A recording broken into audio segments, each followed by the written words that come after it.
And that was not expected. It's one of the beach roosters. Man, I tried. Welcome to Alberon RPG. This is our Twitch channel. This is Mosaic Team 5, our Starfinder campaign. I'm already thrown off by Ari. My name is Joe. I am the Dungeon Master for this evening. And joining me are my friends Matt, Dan, Olive, Kara, and Ari. This will not at all... Very first thing I said. Don't hit the camera. This will not at all be chaotic and difficult to manage. I'm absolutely sure this will be fun. Episode. This is our beach episode, so we will be heading to the. Hopefully, we'll be depending on how quickly Shade decides to pilot this time. We may be heading to Ara's Bay today. Really stuck depending. in traffic for 6 days. I mean, that's kind of how you've been progressing. I don't want to go to the beach. That's honestly how it feels. When are we gonna get there? We'll get there when we get there. That's the very realistic beach episode. You get there, it starts raining. No. So before we get started with this beach episode, why don't we get into some announcements really quick? First of all, we have bits and channel points, which are two separate things, despite my attempt to combine them. Bits are Twitch's kind of microcurrency. Those can be used and redeemed to help out Mosaic Team 5 in the moment, kind of on the fly. A couple of bits will assist the group by enabling them to reload their ammunition, by resupplying them, adding some fuel to the ship. A couple more bits can do things like buy the cast pizza in real life right now. Olive. Things of that nature. So definitely check out the bits. Channel points are a little bit different. You can redeem them for a number of things, and they are free. You just accumulate them as you watch. You guys are cute. You can use some of those to highlight messages, unlock emotes. You can also use them to support Junk Falls will always be junk in one of two ways. You can either support Junk Falls will always be junk. This is going to be such a hard night to get through. I can already tell. You can either support the Junk Fall will always be junk movement that is supported by Nazma, which is more humanitarian based, or you could also support the slightly more aggressive version run by Chip and Crumb. Either one you can support by redeeming channel points. Those will affect the next stage of this storyline within our game. And then we have a website, alberonrpg.com. There's all kinds of different things that you can find there pertaining to the characters, the campaign, the setting. There are new logos that have been put up there for Jacinto, for Rentropy, and for TJ's Bounty Board. And then tomorrow is going to be Adventures in Alberon, session 116. That is our 4+ year 5e D&D campaign. That is going to be tomorrow night at 7 p.m. Eastern Standard Time here on Twitch. And finally, Sirenscape, digital tool set that is playing this swanky jazz music. You can blast it for just a second. But for that, beach luau music? When it's time. Okay. You gotta get there first. You gotta earn your beach luau music. You don't just get it. I'm chilling. You unlock beach luau music at level 7, actually. So Sirenscape is a digital tool set that you can use to add sound effects, music, and things like that into your game, into your life, whatever you want to do with it. Wherever you can bring a computer, you can bring Sirenscape. So check out Sirenscape. And with that, I can roll us into our recap. This doesn't feel as small as last time. The hat? Yeah, it feels like your head shrunk or the hat got bigger, for sure. Maybe a little bit of both. Yeah, definitely a little bit of both. Alrighty. So, Mosaic Team 5. Last we played, you paid Rose Lashwin to salvage Chad's ship, parting with 200 credits for the pleasure of allowing her to tow the ship away and sell it for her profit. No, she gave it to Chip and Crumb. She's selling it to Chip and Crumb, is I believe the deal that you made. Go back and watch that. That's a very interesting deal. Uh-oh. Oh, You that's not the sent deal I out thought. a message in Vesk indicating that Muvashu had died a hero. This Vesk warrior of a kind, though they had in fact died as you all turned the starship, catching them in the wake of the Jedi. Very warrior's death. No. A noble death. Yeah. The opposite of a warrior's death. Like a roast animal's death. The message stated that Muvashu had died a hero and that Harlax and his group were destroyed.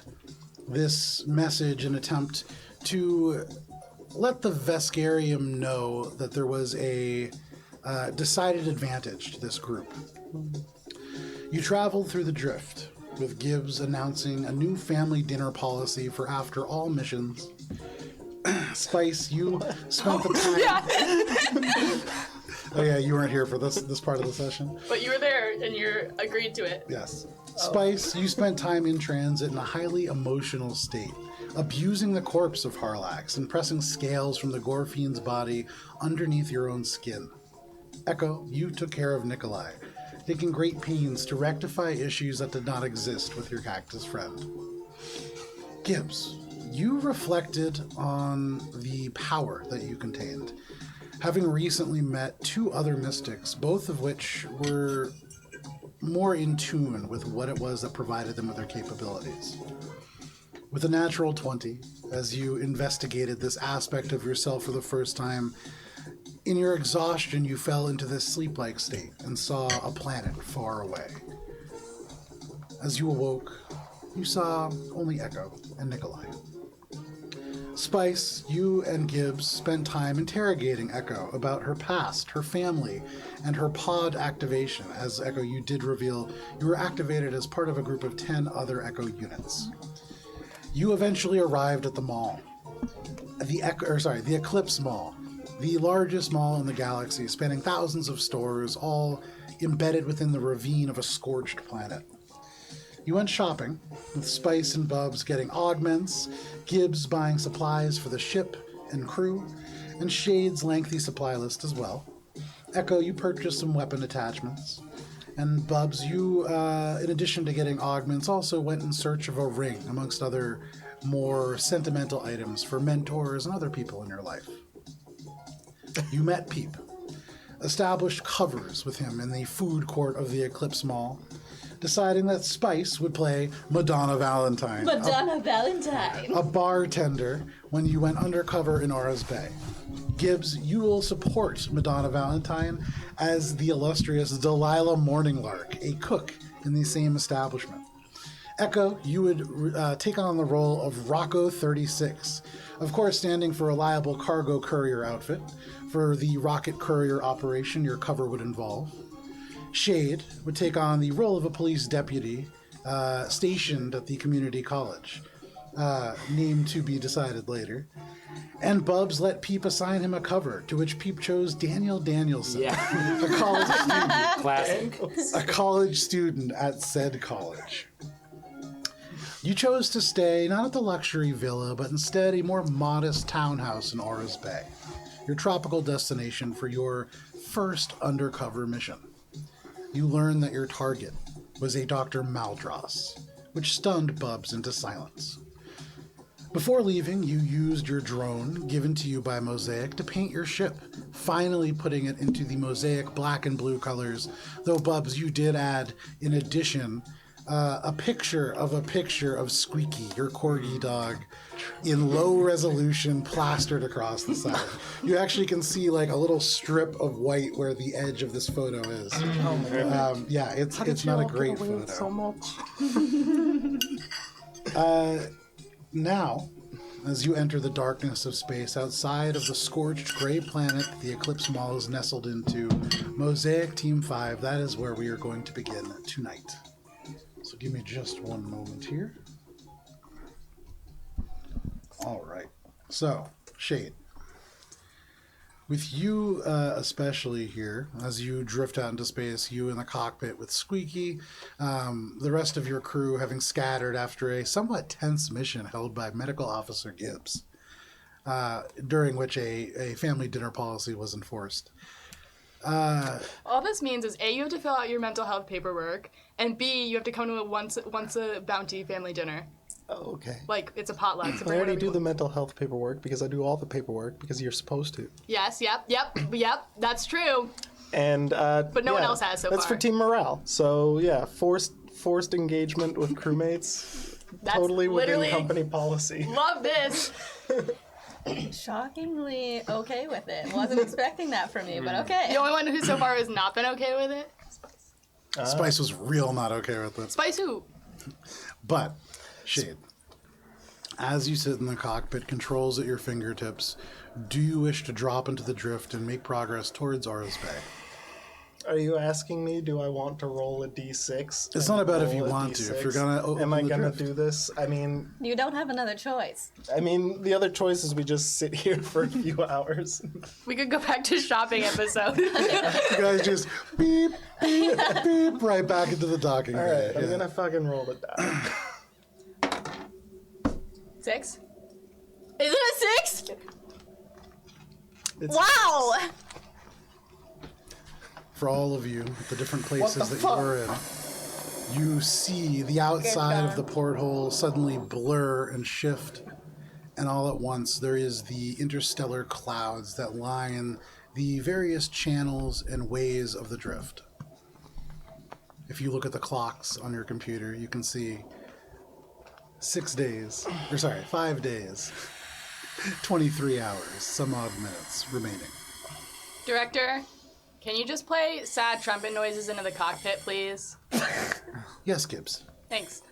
You hear suddenly beep as the channel opens up on your cockpit, and you just hear wah, wah, wah. Just kind of like lean back in my chair. Sit there.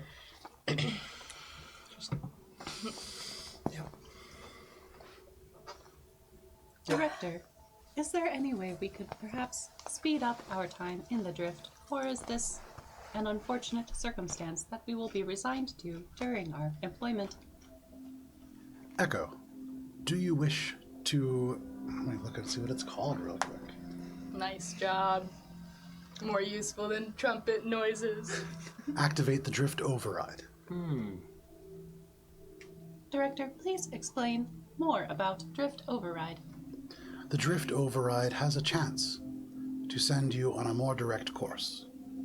There is a small chance, of course, that you will become lost in the drift. I do not feel comfortable making this decision on my own. I am trying to improve my teamwork. And Echo just looks at Gibbs. Yeah, that sounds great. Hey. Director, what's the percentage of chance that we get lost in the drift?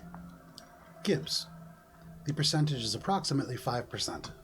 Great, let's do it. Echo Open walks up- over to the cockpit. Hey.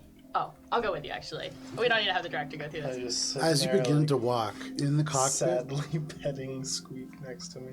you see Squeak kind of nestles the jowls of this corgi sort of right on the paws. But corgi, right? Mm-hmm. Yeah. Corgi. I get confused about dog breeds sometimes. So suddenly So many dogs to on have. the screen, you just see confirm override ? Hey, Do I know what that is? Just knowing what I know about ships. You No hear idea. metal fingers on the cockpit door going ding ding ding ding ding. Do I have to I let you in? It opens, despite there being a button on the outside. Yeah. I am trying to be better about respecting privacy. I was told that perhaps it is not a good idea to enter the armory unbidden. Okay. Would you be interested in attempting a drift override with a 5% chance of being lost in the drift? Or, Director, what is the percentage of chance that we could circumnavigate quicker? The chances of circumnavigation, based on your current rate of travel, 90%. that sounds like good math to me. That equals 100.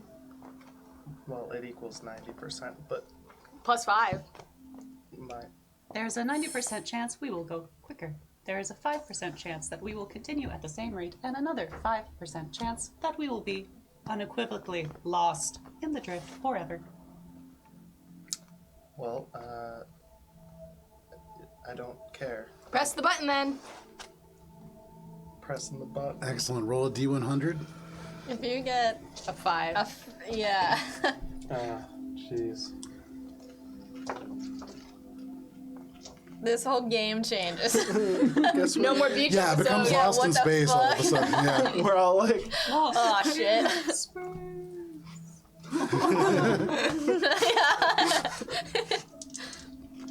all right. 95. Oh, man. Oh, brother. Really good thing it's not the other way around. Oh God. Wowza. Matt, go ahead and roll a d6. Matt, If pick a it's different another fucking D6. stick, I threw he the threw other it. one It's away. alright. Never again. Oh my god. It's not a 6, is it? Is it a No, 6? it's not a 6. It's a 5. It's a 5. God damn, whatever. We could have it. Whatever. Suddenly, as you press yes and hit and accept this override, the ship shudders violently. The entire thing, all of you, no matter where you are within this craft, feel the ground and the walls shake. And suddenly, Shade, you've never seen this before, but the clouds around you just lift, and you are back in real space. And then all at once, as you kind of try to reorient yourself, you hear the drift engines begin to activate, and again, you take off. And all of a sudden, again, clouds. And the time above reads 1 day, 23 hours. Okay, cool. Not 5. And then I go back to pet and squeak. The comms open up. Override successful. Director, that was a fairly harsh shaking we experienced. Is that normal? Yes, when you drop from the drift suddenly, that is a normal reaction. Just checking it. Alright, well, we'll be there in about 2 days now. Nice. I knew you could do it. It's literally all chance. Well, you took the chance and you did it.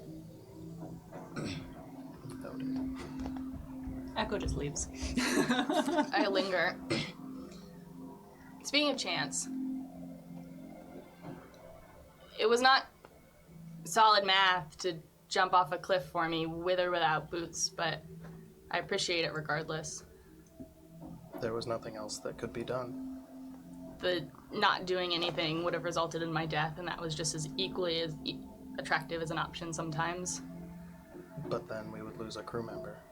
Yeah, but I appreciate it as a sacrifice that you made. Noted. Thanks. Chips and Crumbs were saying that they might have guns for the ships or something. You should email them.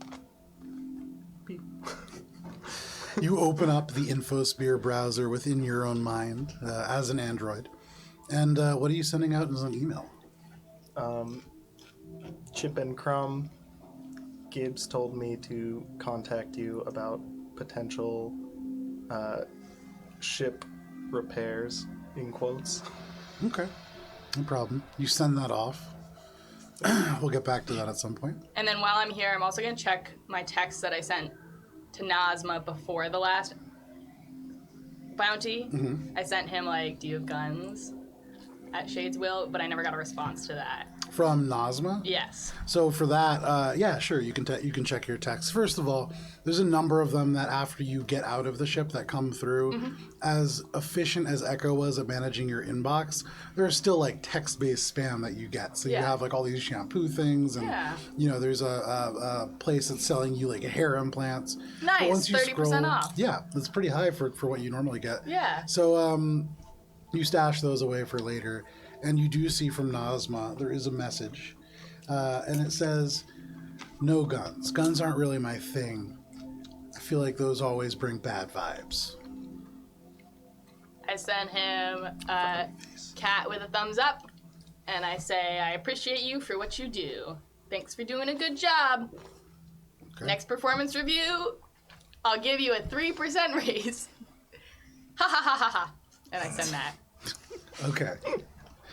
We'll get back to that at some point as well. Cool. Nazma said no on the tank guns. Good. Well, it was you who encouraged me to text him. Not about tanks and guns, Gibbs. Well, I did it, and now I neither have tanks nor guns. Now other people have tanks and guns, but that's all. Do you remember our conversation earlier? Yeah, this was the follow-up from that. I said, try diplomacy. I think Nazma would be helpful in that regard. Sorry about that. I guess I misunderstood. I thought you meant by diplomacy. I thought you meant diplomacy. So, thanks, though. Okay, Gibbs. Okay, bye! And I'm gonna walk away. And walks down the hall. So, over the course of 2 days that you will spend in the drift, roughly, is there anything that you want to do en route to this place? Spice. Spice is like marching down the hall going, Bubby, where are you? Bubby! With the sunglasses, it's so funny. Bubby! With hearts in her eyes. Bubs is probably kind of in the back of the cargo bay, and he's just looking. It's probably like sitting down on the ground, and he's just looking at the ring, and like a little box. It's like a little like jewelry box, like the small black one. And as soon as he hears that, he tenses up and he goes, "Oh no!" And he like hides it Bubby! in his shirt. Yeah, Spice. Yeah. And I turn around towards the lowering of the ship bay door, and I see Spice in the hall. Bubby, can I talk to you in the armory? Oh, of course. Yeah. So she takes him back to the armory. So back onto Sean. I have to get serious for a second. I had a moment there with the Vesk and my memories. But you said that you had a tip for when you get really stressed out, a calming tip. Do you remember what it was? Well, Because I'm gonna need it. it's something. Well, and I'm gonna take from my my vest or my white shirt the rings, and I'm going to take one out of my hand and slip one on her thumb. Oh my goodness. Oh my god, Dan! What is that? This is a Twizzler for people who can see. Oh my god. Wow! Wait, can you put it under the combat camera? Oh my god. You have to go way guys far now. see Oh my gosh, look at that. this Oh, is- it's so cute. I don't know what love is, but I'm pretty sure this is it. You Hold on, guys. keep that up, keep that up. Oh man. Holy shit, Dan! That's so sick! That's so funny. Alright, you're good. Oh my god! Man. You guys are adorable. Is that LARPing now? Tentacle. I am ready to LARP if you guys are. I feel, yeah, I mean, we're here. Spice is speechless. He's gonna hold your hand. It's something Miles taught me. He told me to rotate your thumb around the other person's hand, around their stationary thumb. And I take her hand in mine, and I just slowly rotate while her thumb is still. Oh, you guys are fiddling each other's thumbs. And I say, it symbolizes how I'll always be in your orbit, like a moon to a planet, or maybe a shooting star in a solar system. And what Miles taught me was, if the person cared for you too, they would rotate their thumb. Do you rotate your thumb? Yeah, she like rotates her thumb and she's like holding back tears. And as She literally can't say anything. as you do that, and our thumbs start rotating around each other, you can see the on yours you can see the star start to get brighter and brighter, and on mine you can see the tail end of the shooting star get brighter and brighter, and it gets brighter and brighter until they collapse into one ring, and our thumbs are connected. If you're ever in a bad situation, just rotate your thumb, and I'll be doing the same. Oh my god, Bubbles. Thank you. And she just like collapses into your arms. And I'm just gonna kiss her. I assume the armory door. Director, can you lock the armory door, please? Yes, Spice. And the door shuts. And I love that. Wow, And then, that was fucking amazing. yeah. And then up until the part where they lock together, and then it's like, but what if you want to like go somewhere? Yeah, it's like a Chinese finger trap. yeah, I love We that. don't. But it's Yeah, loose. we're Oh my together god, that's so forever. funny. Oh man. Okay, Holy great. shit. Wait, the I'm so Twizzlers glad I melt brought together? Twizzlers. Yeah, I That know, is that worked out amazing. great. So, the armory door shuts. And the rest of you, now that we know what Bubs and Spice are doing for the next 2 days. That's why I institute this family dinner policy. Yeah, I'm not gonna be Echo's there. walking by the hallway right as the door goes like. no problem. So, time passes. I text Rose Lashwind, Okay. and I'm like, hey, do you know about this planet? It's like 7 continents, oceans, 1 moon, a big old sun. It's the source of all magic. Text. Sure, no problem. Pretty quickly, she responds. Give me one moment here. So you get that little text message, and as you check from Rose, she says, that could be any number of planets. 7 continents. The humans come from Earth, and that has 7 continents. Terra has 7 continents. Whatever they call the planet that Exonautica's on, that has 7 continents, technically. Tara Gibbs. Great. See a little smiley face. Yeah. That's a great start. 3 whole planets to search and go to visit, I guess? Question mark? So many periods, just ellipses, Yeah. ellipses.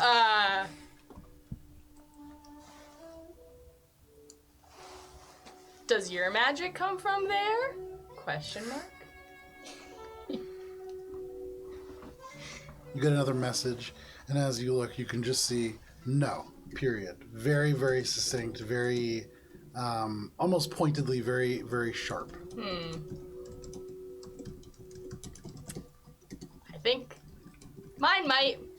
Unsure though. Was kind of tired. Might have been a dream. Hope you're doing well. You nailed that job interview, girlfriend. And I send her the just hanging in there cat gif. Okay, make a diplomacy check. Okay. 7. But my diplomacy's good. It is? 9, so that's 16. Okay. So Just a little thumbs up. nice. Anybody else, anything that you want to do before reaching Aura? Yes. Echo wants to spend some time attempting to turn their Mosaic uniform and freebooter armor into the uniform of the rocket couriers Okay. to make it look as close as possible. So, as you are sort of working on this, and Peep definitely, for his part, is probably going to end up taking one of the bunks that is unused in the main kind of room. Is going to look over at the table and just kind of go, what are you doing? Well, if I am to be undercover as a courier for the Rocket Courier Company, then I should have a uniform, and I do not think it wise to just show up and wear whatever. Well, no, we got you a uniform. That's part of, our whole job as like a company. You guys do the bounty hunting, and we deal with like the logistics and stuff. Echo's So- definitely already like snipped off part of the sleeve. Oh, you want some paint? I have some paint that I bought from Chip and Crumb. No, I think an actual authentic uniform might hold more weight, and they seem a little disappointed. Yeah, I'm also gonna have to charge you for another one just because that's Mosaic property. So, but free to do whatever you want with it now. So that's pretty cool, right? Anyways, I gotta go to the bathroom, and he just kind of stands up, and you see the little Yosoki walk out of the room. But Echo kind of like watches him leave, and then you're in the room, right? Gibbs looks over. it is sort of a downer to have your boss on the same ship at the same time. Yeah, you should have just told him you broke it in battle. He watched me do it. I guess that's a good point. Hey, but if you're looking for a project, I could use some help. Okay. Okay. I have this droney boy with wheels, the Mars rover, and I have Alexa. And now that I don't need to attach Alexa to its own wheels, can you wire them together? Hardware is not my strong suit, but I will make an effort for you. I will be here to support you. So as you look at this Echo, first of all, if you would like to, make an engineering check. But what Gibbs is asking you to do is essentially tape like an Amazon Echo to a bomb disposal robot. It's not like a mountainous task. But I've tried and I can't get it to work. Yeah. Too many springs in the way. Yeah, you could just see like broken pens littering the floor of the space. Yeah. Echo is not interpreting it as just taping the shit together. Oh, no, I know, yeah. Echo is fully interpreting this as integrate the two pieces and make it seamless. Yeah. That's what Gibbs wants in the world, but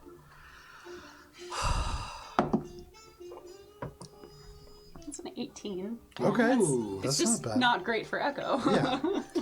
So taking a look at these devices, they are disparate in construction, one from a human-owned company called Harbinger Robotics, the other, and a prototype for what it's worth. There's all kinds of seals as you get into it that are like, do not open this under penalty of like such and such policy for Harbinger Robotics. But no problem, pop it open. Yeah, you definitely void the warranty out of the, you void the shit out of the warranties. But you take these things apart, and as you begin to lay out the parts, you begin to see over the course of the next day or so how you might make this work. It won't look to the standards that you would like it to look. It's not going to be seamlessly integrated. But for Gibbs, this is going to be bordering on a miracle. This is going to be something that actually looks and functions probably, oh God, this computer, probably better than what she is expecting. So over the next day or so, you can definitely take some time to do this. and I'll bring you like screwdrivers, and I got like webcams, and like computer mice have just chopped the USB cords off of. So like any electronics I find that are in my like hoards around the ship, as I like organize them, I bring them to you. There have been a couple of times that Echo's definitely asked for a precision screwdriver with a very precise, like, proprietary bits, and you've fully just, like, given them, like, a huge-ass Phillips head screwdriver. Yeah, oh yeah. But every absolutely. so often, I do give you what you want. It's like one time out of 20, you get what you want. Yeah. It's and the it's like nat what 20. you wanted 4 times ago, Yeah. but you still get it. So no problem. You take some time to do that. After one day passes, as you see this countdown begin to get a little bit closer to like an hour, Pete begins to move more stuff into the cargo bay. And you can see he has his little briefcase that's kind of laid out there. He has like a little roll luggage piece that is roughly the size of a standard human briefcase. And then there is larger than the rest, like this kind of crate that he unstraps and gets ready to move. But before landing, is there anything that any of you wish to do? Is that the crate that's filled with his bento sandwiches? No, those you would imagine take up the majority of that roll bag and the luggage. What's in this crate? You don't know. As I pat around the ship as Gibbs does, is there anything written on the crate? Make a perception check. Nice. 14 plus. Perception? Oh, Yeah. 12. 14 plus 12 is 26. Damn. There is nothing written or printed on this. It's like fresh wood. But you look around and you find a place where over the course of it being loaded, maybe it jarred an element of the boards loose and you can see within. There is a peep-sized motorcycle that is within. Definitely custom built for his small stature. Shit. You can see there are these small repulsor stabilizers, so that it is almost, you could think of them as like repulsor training wheels, just to make sure that he doesn't crash, as he does have very brittle bones. Right? But it's his motorcycle and some riding gear. Cool. Peeps cool as shit. Oh my god. It's gonna end up looking like one of those like grocery store like things Oh that yeah, old this people buy. outside. Yeah. That's what I'm picturing, but No, I'm picturing Stuart Little. yeah. Yeah, a little like that. So, anyways, I say that's I say nothing to anybody. Okay. I just keep the knowledge to myself. Spice. Spice would like to give a call to her brother Luffy. I don't know if you want to do that or if I should just text. Which do you prefer? So, you can absolutely make a call to anybody that you want. For Luffy in particular, straight to voicemail. You recognize, and generally pretty regular for your brother when they are doing things, they keep most of their communication off and it helps not be tracked. Okay, fair enough. All As right. she's making this phone call, I probably would leave to give her some privacy. Okay. Well, and I would Spice did not give a shit. seek out Gibbs and hey, Gibbs. Hey. I got this dermal plating upgrade for my skin. I was wondering if you could install it. Let me look at it. And I present it to her. This is one of those surgical things. Yeah. So beyond that, this is an augmentation. This is high level surgery that people go to school for, not years, typically like closer to like a decade plus of specialized training. This is a very challenging task. I want to say yes, Bubs, but I feel like if I did it, your recovery time is going to be really long, and we're only a day out of orbit. So, to be honest, I think you probably ought to see a professional. I've never installed an augment. I mean, I sort of always have to get to people before they lose limbs or need that kind of thing. So, you know, my family coming back and having prosthetics and cybernetic eyes, that's not because I installed them. That was shocking to me. So I don't really have the skills to do this. Out of character, is there a recovery time for the surgery? If it's done properly, like an hour, you know, like like a short rest, you could consider it. But if done by a Yosoki mystic in the back room of a starship, you're probably looking at months. Okay. They're putting things under your entire skin. So the skin needs to come off, presumably. That's a pretty big procedure. Does it need to go back on? The nerves need to be connected to the, like, not nerves. And you also know that Gibbs is not very good with technology, and half of this is technology. It's connecting technology to people, and she's only good with people. I'll probably seek out a professional. Yeah. Okay, Gibbs. I think I'll find someone. Maybe that Sheeran, who does the weapons, might know someone or something. Yeah, and if you want help vetting them, I'm happy to help, like, in the interview process, because, like, why would you want that anyways, though? What does it do? It just makes me stronger. I don't think you need that. I think you're strong enough. But I have to be strong for everyone. That's a heavy burden to bear. And that's a high price to pay if someone should mess it up. You're gonna end up weaker. It's okay. I can take it. It's not about taking it or not, and it's not about being strong enough willed to do it. It's just be careful. If you're gonna do it, I'm not gonna tell you what to do with your life, but if you're committed to doing this, make sure you're doing it for the right reasons. Not because you're pressured. Okay. I think you're great the way you are. I like you. And then Bub's just gonna look at his skin. Okay. Thanks, Gibbs. And then I'm just gonna walk back to the armory. Hey, don't forget family dinner the night we leave. Oh, The night we land. Okay. And if you could try and get Spice on board, a little more excited, I'd appreciate it, but she's obligated to come with or without her enthusiasm. She gets written up. You don't know if Gibbs is The captain can only write up people pitch. Well, Peep's on board. Oh shit, I do have a supervisor. Ew. I mean, there is. Can I ask you something? Yeah, anything.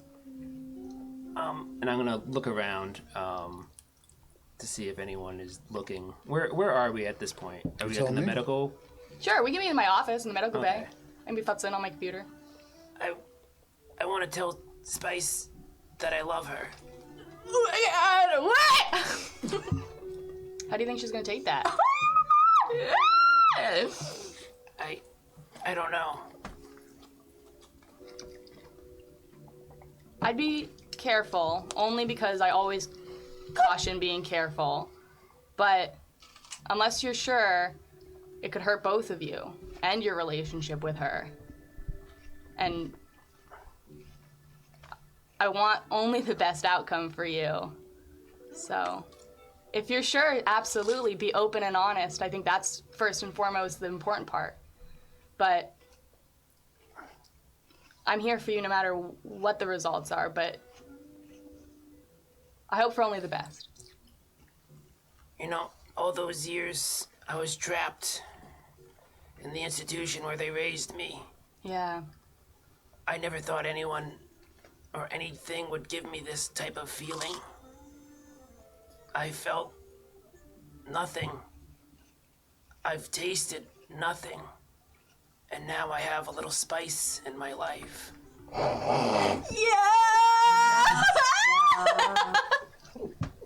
Yes! Well, if you're gonna tell her, that's probably the best way to do it, because I almost vomited in my mouth a little. It takes a lot to make me sick. So that's really quite lovely. I'm thrilled for you guys. And I think you guys have a good balance. And to be honest, I think you're what Spice needs in her life, too. So if she's smart enough to recognize the value of you, she'll probably love you back. But I hope so. And Gibbs, yeah, give me your tail. sure.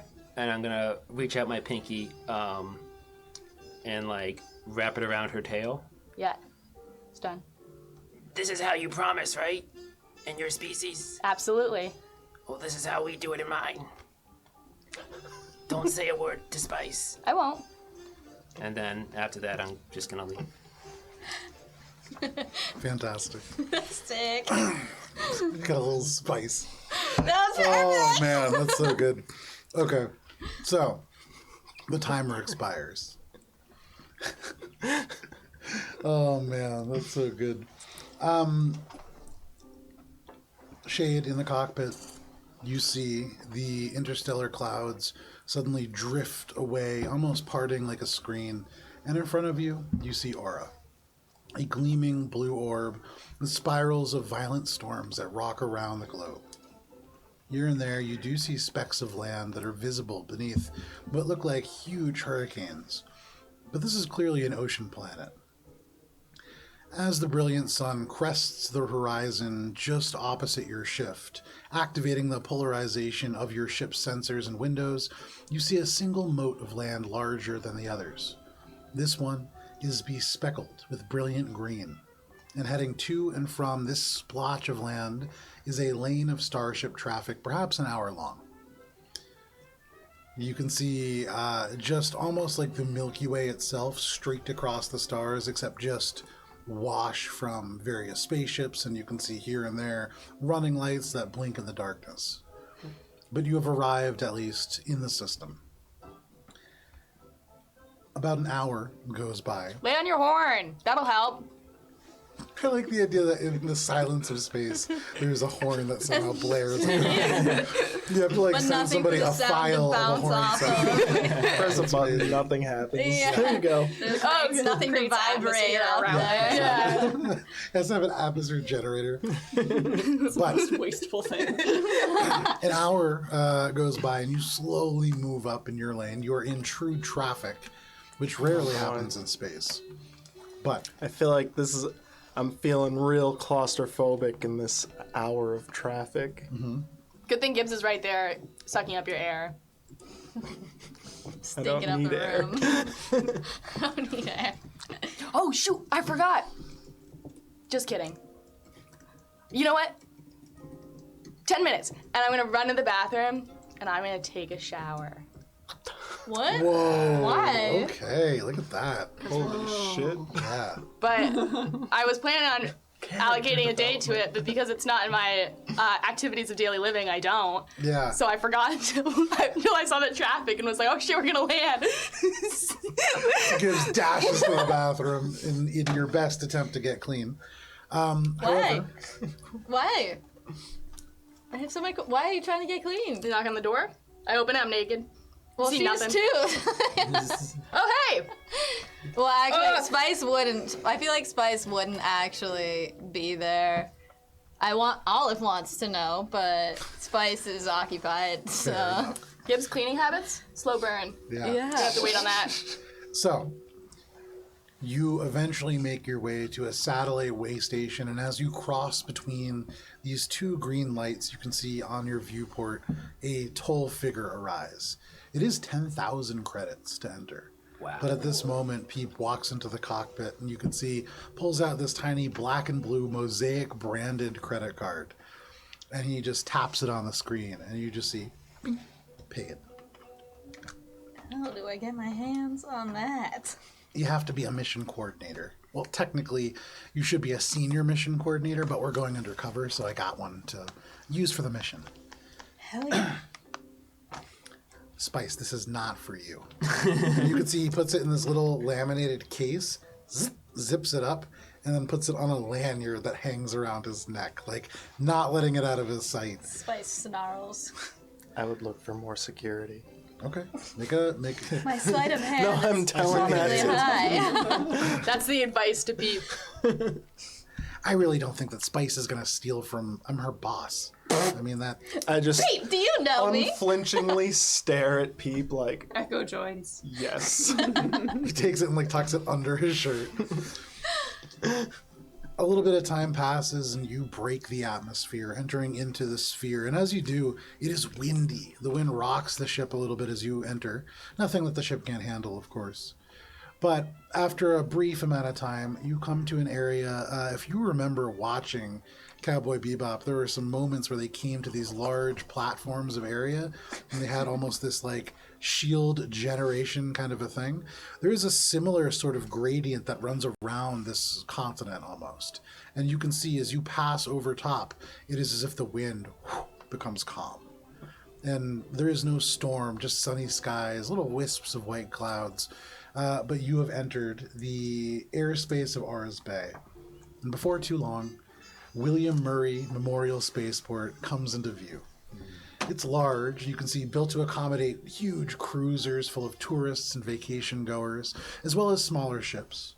But after you've sat kind of idling thrusters for about an hour, you have no problem finding a place to land. The local time, as you do so, is roughly 6 p.m. It is Monday, if that matters to you. Well, dinner time. Perfect. The primary building in this sprawling complex is a half cylinder with a Saturn-like ring around it and an angle, covered with solar panels so that it can catch. And as you sort of exit your craft and look out across, because you are in one of these almost hangar-like spaces where many small craft are stored, your craft being small in scale compared to others in this space, you see the ring is set to sort of swivel over time and track the sun to get maximum exposure. You can see here and there crossing this tarmac and kind of watching people. There are USR guardsmen working security. And there are tall walls of concrete that rise up to huge glass panels that allow for tons of natural light to enter that main building.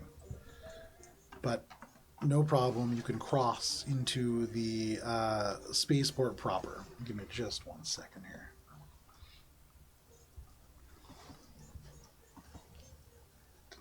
I could bring up our airport lounge music. This is the airport music. Yeah. This is cute. So the Mario Party / intro to Friday's music. So you enter into this spaceport, and you can see in front of you, right as you enter, this huge map of Aura's Bay. It shows you the entirety of it. And actually, I left it upstairs, so I'll go grab it later. And it's not quite done yet. I still have to do the boardwalk. But you can see Aura's Bay. You are currently on the eastern edge. There are sort of dunes and mountains, sort of not mountains, almost hills, really, that are just extensions of sandy stone. And palm trees dot the entirety of the landscape. The center of this town, many commercial structures. You can see Town Hall. There's a holovid theater. There are all kinds of things here. However, Peep sort of motions to all of you. All right, so we have to get to our rental, which is 13 Whispering Palm Road. I was going to rent a truck for all of you guys to take. I have my own way of getting there, but do you want to take care of it, or do you need me to do it, or... Pete, can you get us a limo? I'm not gonna do that, Spice. Why? You have So- that beautiful stick that you carry with you so close. You know, the idea about undercover, Madonna, is that you try to keep a low profile. And I know that's not really your strong suit, but it's something we gotta work on, okay, Spice? No problem, creeps. Creeps, okay. What? Well, everyone's undercover. Oh, real quick. Is your cover name Creeps? Now it is. What is Shade's undercover name? Oh. Do I come up with it now? Yeah, Oh my whenever God. you want. What's my wait. You're a policeman. Oh, okay. No, you're Someone did listen back to the Police episode. Yeah, deputy. I'm a police deputy. deputy. I had no service. You're I was in the good. middle of a mountain. I was in the middle, right in the center of the yesterday earth. until I went today. into the Misty Mountains. The true magnetic center of the Misty Mountains. Yeah. All of my people were dead in the mines of Moria. So you're a cowboy policeman, I'm a cowboy working too. for the college that Daniel Danielson's gonna be at. Okay, yeah. So I'm basically like a college security guard. Essentially, yeah. Okay. All right. I'll be Leon Abaccio. Leon. I should probably write these things down. I have them all written down. Delilah! Are you so excited to work at a bar? Donna, I've done this all my life. Okay, Have you so worked at a bar? since nobody answered me, I'm gonna go ahead Truck. and rent you guys a truck. Yep, You truck can see please. he pulls out his comm, taps in a couple things. You hear a little beep, and he says, "All right, so I rented you a basic car. That should be fine. Here to get around the roads, I guess they're all pretty sandy and hard to navigate. They still use wheeled vehicles because the repulsor technology, I guess, not super reliable on the sand. So it's kind of like an old-fashioned SUV, like you used to see back on Earth. You guys ever seen any Earth films? No, can you tell me more about Earth? Does it have 7 continents and is it big blue and is there 1 moon and 1 sun? That's a weird line of questioning, but yeah, I think all those things are true." I've seen Shrek. Does Shane say that? The old historical films have been to the archives. I've seen a lot of movies. It's the only thing they would let me watch at Steele's. Yeah, so, they're like all these big wheeled behemoths that you have to drive around. Are any of you capable of doing that? Yes. Yes? Yes. We used to drive junk buggies. Okay, great. So, go over to the Bright Truck Rental. Your truck is this big green one, and he turns his little communicator around, and you can see a picture of it. It's almost like this brilliant, even brighter green than this. Actually, much like your lay, yeah. It was made for Gibbs. Yeah. What name is it under? It's under. It is going to be under Donna, Nice. Hell yeah. your captain. Let me just put that in there. Nice. All right. So I have to go and unload my stuff, but I'll meet you guys at the house. We need to go over some plans. Please go straight to the house. I just want to go over a few things with you guys, and then for the rest of the night, you can do whatever you want. That's totally fine. Okay, I'm gonna order delivery to the house. Okay, that's fine as well. Okay. I'll see you guys there. Pizza party. Pizza party! And Gibbs is wearing her professional Mosaic outfit. Give. I mean, Or like the TJ. Delilah, what's gotten into you? And I'm clean. Is that shampoo that I smell? Yeah, I think it was yours. I just took whatever was in the bottom That's of the shower. fine. But What's gotten into you? Undercover. Oh. Oh. Wow, you're really doing it, aren't you? Okay. So Damn. everyone should do it. All of Yeah, you guys, you yeah, know, I'm this gonna is like an undercover, like nobody got a haircut or did anything like that. I literally And, changed everything about my No, personhood. Gibbs, you did a great job. Oh, okay. You did fine. Thanks. Don't worry. Feel free to criticize the rest. You look like about 6 million other Echoes, but the rest of you, Do I get a police officer's uniform? yes, that's part of why I need you guys to all meet me at the house. Okay. I have little packages for each of you. Bubs, as he said, I hate you so much. Oh, I heard it as it came out of my mouth. I was hoping. Fucking yes! as Peep is saying that, I'm just gonna kind of scroll through my comms trying to find some fashion to like upload to my glamour armor. Maybe you and me can go shopping later, Spice. Later. Let's go shopping tonight. After meeting. After family meeting. dinner. All right. I heard there's a nice boardwalk with a lot of shopping. I would love to. All right, Peep. And I have our my buggy follow us. Sure, yeah, no problem. Is it super cool? It's super cool. It's super cool! So- Look at this thing! It's so cool! It takes Echo a Spice is like, second to catch up "Yay!" to you guys because Echo has to, to prepare this for you. But as Echo catches up with you, it is your very similar bomb disposal chassis. However, the sort of remnant of what was at one point an arm has been removed, and you can see the same swivel joint has been used on this Harbinger robotic sort of device so that it can turn almost like a head. Yeah. You can see there is an area that has somehow been removed to create this one glowing point of light that's almost like an eye. And so as it turns, you can see it almost does regard you. But very much, this is far more than you could have hoped for. You don't see any springs. There's no pen pieces. It's relatively clean. You can even see like some of the colors have been matched. It's chrome! Yeah. Look at it! I do apologize that some of the wiring connections were not as stable as I had hoped. I am sure it does not meet your specifications. It does. It does. Like 10 out of 10. And like, if it breaks, you'll fix it. So like, whatever. No big deal. Things break all the time. Just don't throw it away. Echo just stares off into the middle distance, thinking about an eternity spent fixing this buggy drone. Oh, this is so great. And I loaded up with all our shit, and we head to the pickup Whispering. No, we head to Bright Truck Rentals. Okay, no problem. On your way out, you can go to Bright Truck Rentals. It is a self-service kiosk, and using the information that you have under Donna's name, there is a bright green truck that dispenses a little key fob for you. So, with your vehicle, which is a basic open to the air, almost like a Jeep, like an extended version of a Jeep, you are able to set out and into Aura's Bay proper. Beach party! So who's driving? I'm driving. Darn it. Are you sure I was that is hoping. wise? Yeah, I could. You don't know how many tires people throw away. I've driven things with tires before. Well, I'm gonna take those away. if you are sure. I'm like, good. I mean, what's the worst that happens? I've already crashed into a statue once, and that was fine. We could puncture a tire, lose control of the vehicle, and crash, bringing attention to us on our undercover mission. That's okay. I got this.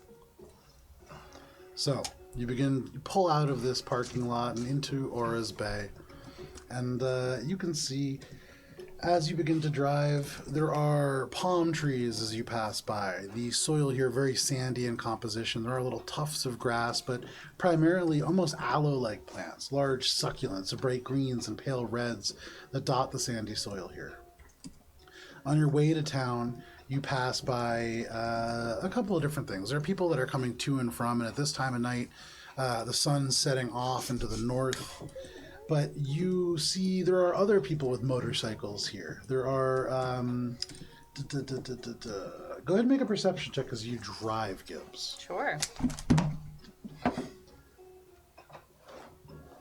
24. 24. 12 and 12. Nice. With the 24, as you are passing by, you do notice this person on the motorcycle kind of like pulled off to the side of the road. They seem to be like smoking something, like a cigarette. You don't get any smell as you pass by, but you do notice heavily augmented is this individual. You can see the eyes as they watch, two different colors, one clearly mechanical, almost like an LED screen that projects an eye, but it's just almost like a screen. You can see the skin is like slightly distended and gives you the impression that there is some kind of an additive underneath, but you just see that for a moment as you pass. You take your ride to Whispering Palms Road, and as you pass, first of all, often on your left, you have to turn, or on your right, you turn left, and on the right-hand side, there is a community college. You can see Aura Bay Community College. Nice. This is a several building campus with tall white stone asymmetrical angle-topped buildings. The largest is the Education Center. You see there's a Life Sciences Center, and the tallest tower, simply titled the Tower, seems to be maybe like dorms. There are mascots that are currently like walking on the front lawn. Yeah? You can see they are the ABC Oysters, the Aura Bay Community College Oysters. ABC Oysters? The ABC or the Aura's Bay Community College, so it'd be ABCC. ABCC AB Oysters. double C. Yeah. So ABC. C. C. ABCC, yeah. Okay. C. So, you turn left, leaving that off, and in the distance, you pass by a number of houses on your right, and you come to one after passing a few more vertically oriented townhouses that is turned on its side, and you see the gleaming number in brass 13. Nice. You also see, pulled out front, tiny little motorcycle, gray, mosaic blue. It actually, it almost has like the exact same paint job. Yeah. There's just no mosaic title on it.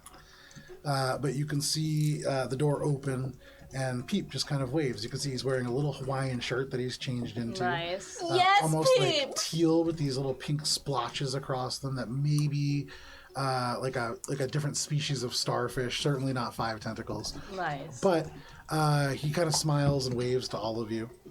You actually came yeah, like, right away. I did. Oh my god. Begrudgingly. Okay. Well, come on in, guys. Let me show you. Cool. I park the truck. No problem. Nice. You pull up, having actually slept relatively recently, not a sleep-deprived Gibbs, no problem parking. Nice. And you all, if you want, can enter this house. Your house. I call the biggest room. There's 3 I rooms. did. You have to share. So Well, there's it's not obvious who I'm going to 3. share with. Me? So this townhouse, You can share with us, I guess. there's a tiny concrete porch with some steps that go up to a T-shaped entryway. And as you enter in, there's an L-shaped stairway in the north corner of the northwest corner of the room. There's a doorway on the west, which leads to a kitchen with a gas stove, tan stone tile floors, and adobe red granite countertops, stainless steel appliances. There is a kitchen island with drawers that hold the plates and silverware for this place. Nice.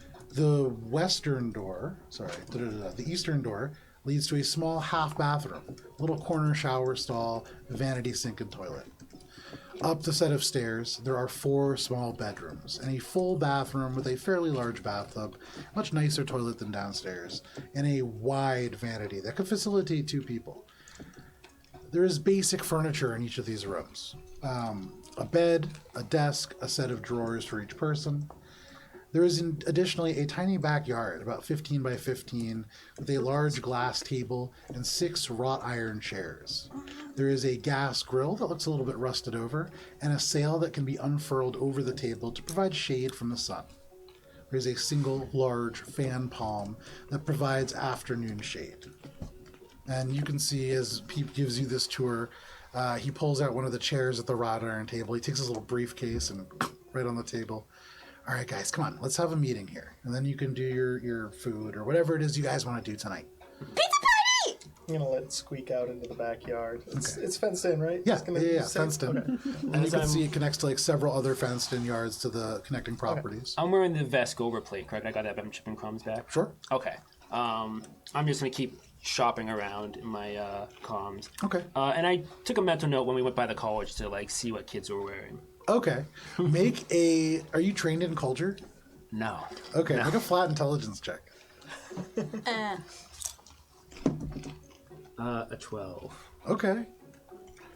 Yeah, you got a pretty good idea. It's not. If you had rolled much lower than that, you would have probably seen the crowd of really unpopular kids and would have been like, "That's how the kids are dressing," and he would have shown up like that. Just like the mascot parade. Yeah, exactly. But you show up with the oyster head.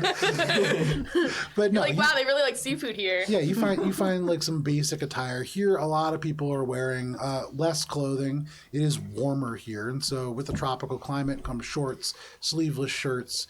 There are a lot of people who are wearing colors of yellow and blue.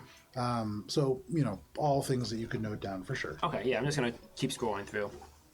So Peep sits you guys all down and says, "So first of all, I'm really hesitant to do this. I'm taking one of these rooms, and I'm going to take it for myself. That is my decision as the mission coordinator. You can figure out amongst yourselves how you're going to split up the rest of the rooms. That is entirely up to you." You can have one of the rooms, but the biggest room is mine and Bubbles. The one with the 2 vanities, that one's ours. That's the bathroom. So the bedroom attached to that one. There's just... Okay, Spice. It's like the bathroom is in the center of the hall and the rooms are all there's not off. like a master bedroom? No. Okay, No. never mind. You guys She didn't still get the says bill. that, though, Sure, because she's yeah. a dumbass. So make sure that all of you over the course of the next couple of days take time to check in with each other and go over your covers. You want to make sure that you're not blowing this right away. Mosaic has set aside a certain amount of, I like to call it vacation money, but really, if you do blow your cover for 1 or 2 people, we can abduct them and kind of put them up for a little bit. But it gets really expensive. If you blow your cover to more than 2 or 3 people, it's a complete wash. We're going to end up losing money on this mission. So please take extra care not to do that. Is this a large size planet or bigger? This is a small size planet. Oh. Nice. Or sorry, maybe it's a medium. I have to double check. It's But as long as it's smaller than large. Now, tomorrow, I do have a mission for all of you. This mission is to go to a place called Chili Cove. It's a beach. And your primary objective is just to relax for a little bit before we get involved in this real mission. Oh, wow. Peep, stop! You're amazing! Now, please don't do anything destructive.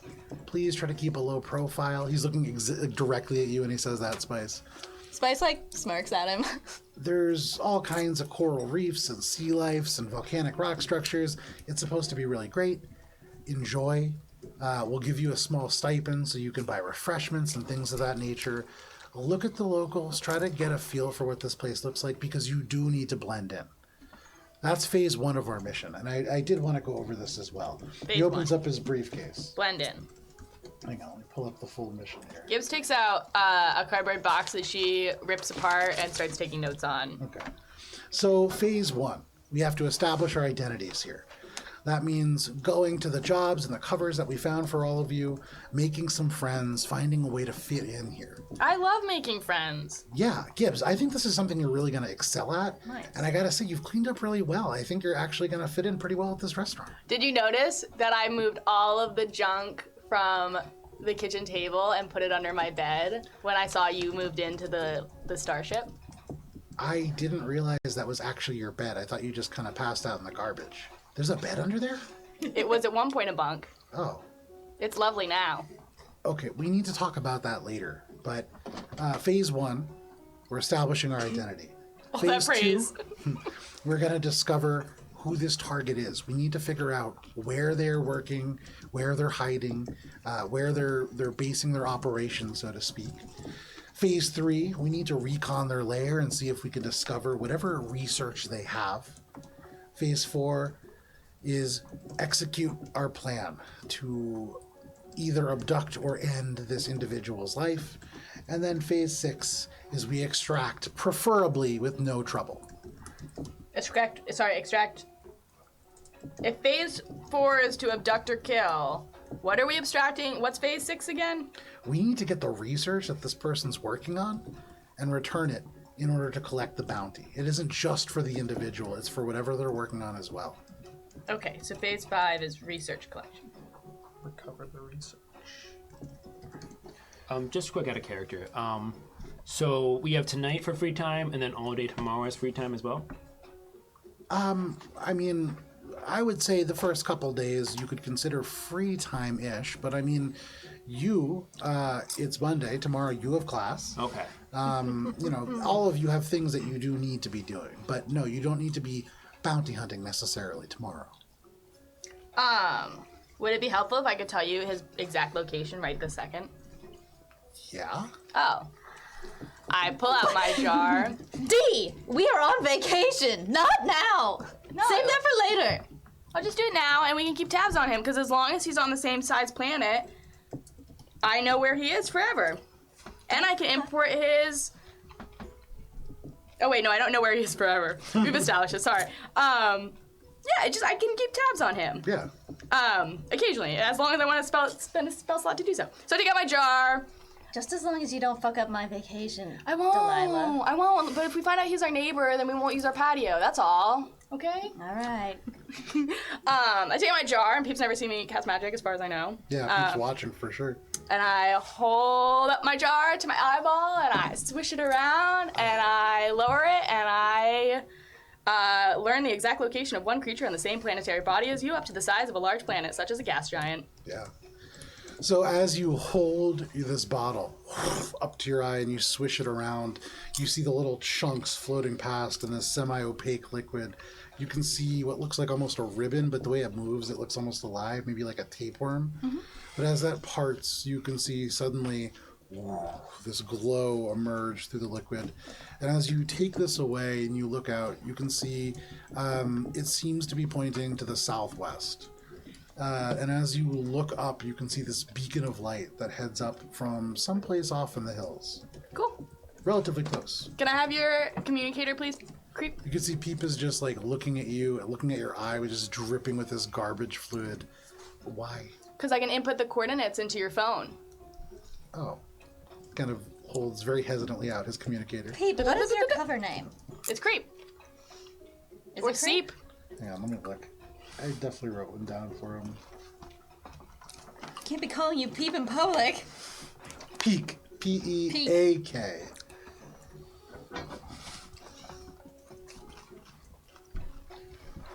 Peek or creep? Okay. Peak would be better. Whatever you say, creep. You don't tell us first, we assign it for you. That's how nicknames work. And I input the coordinates to find the general direction. So not only finding the general direction, with the aid of the infosphere here, you can see suddenly a little building pops up. It is a research facility. Give me 1 second here to pull up a name for you.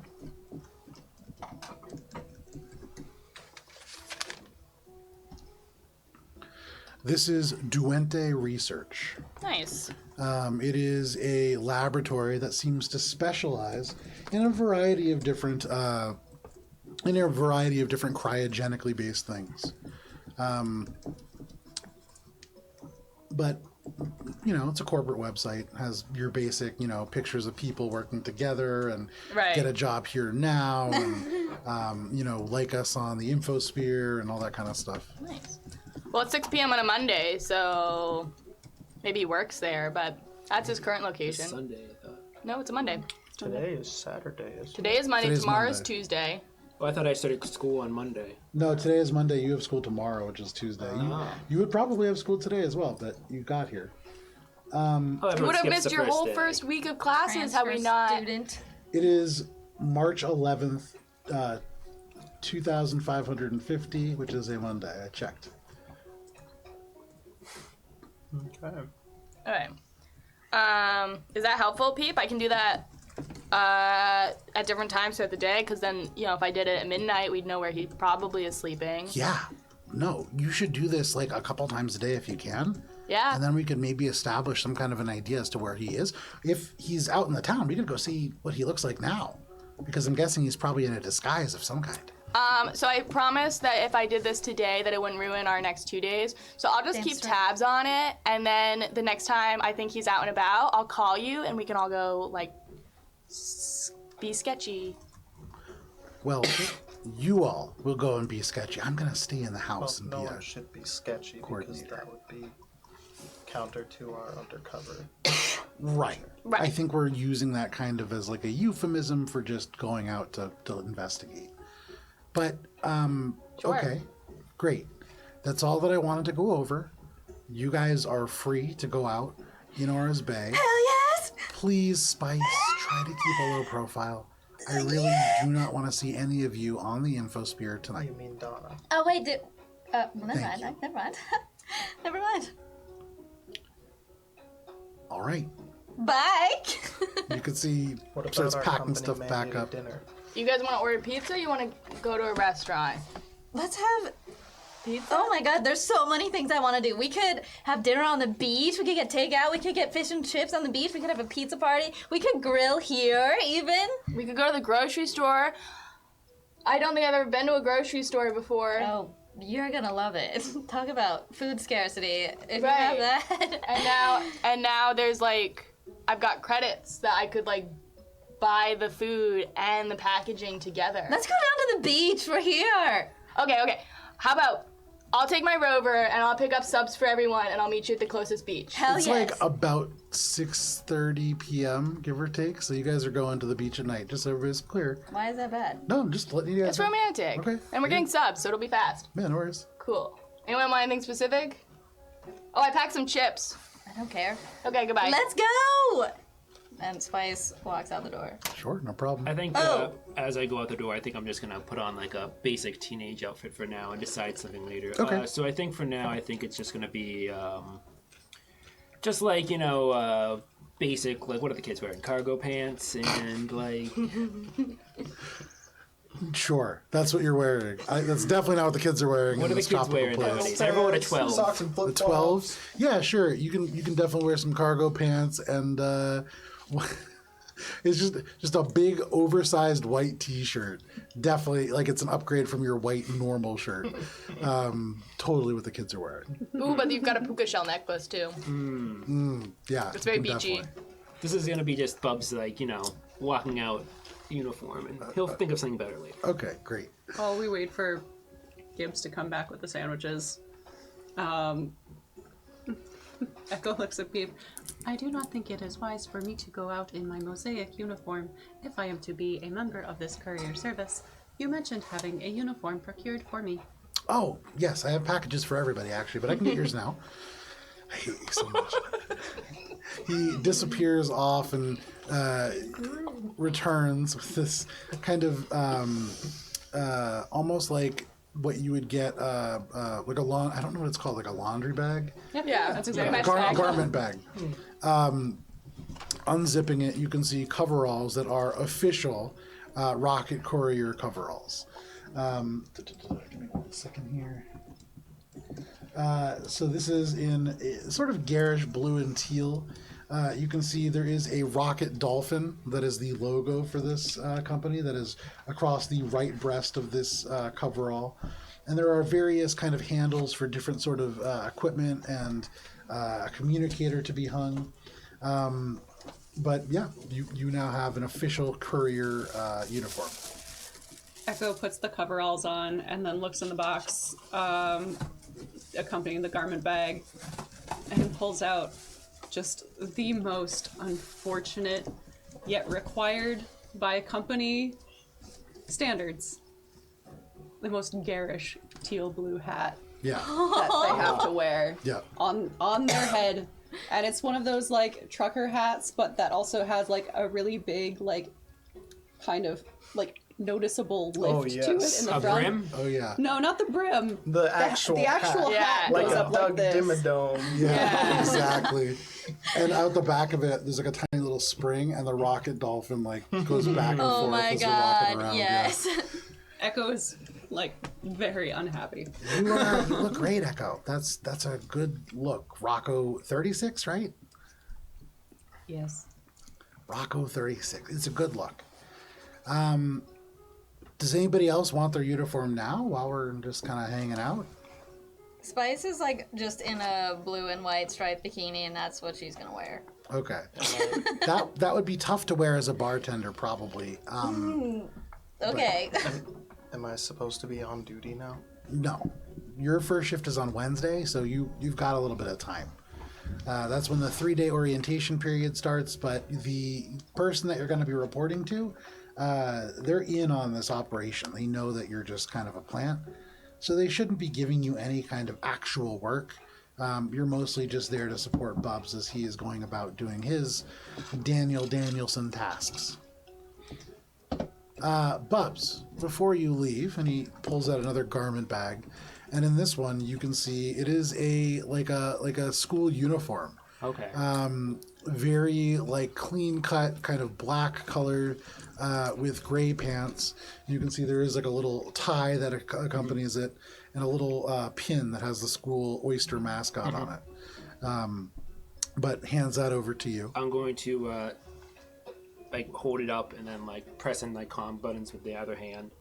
Like I put it like on a rack or something. Yeah.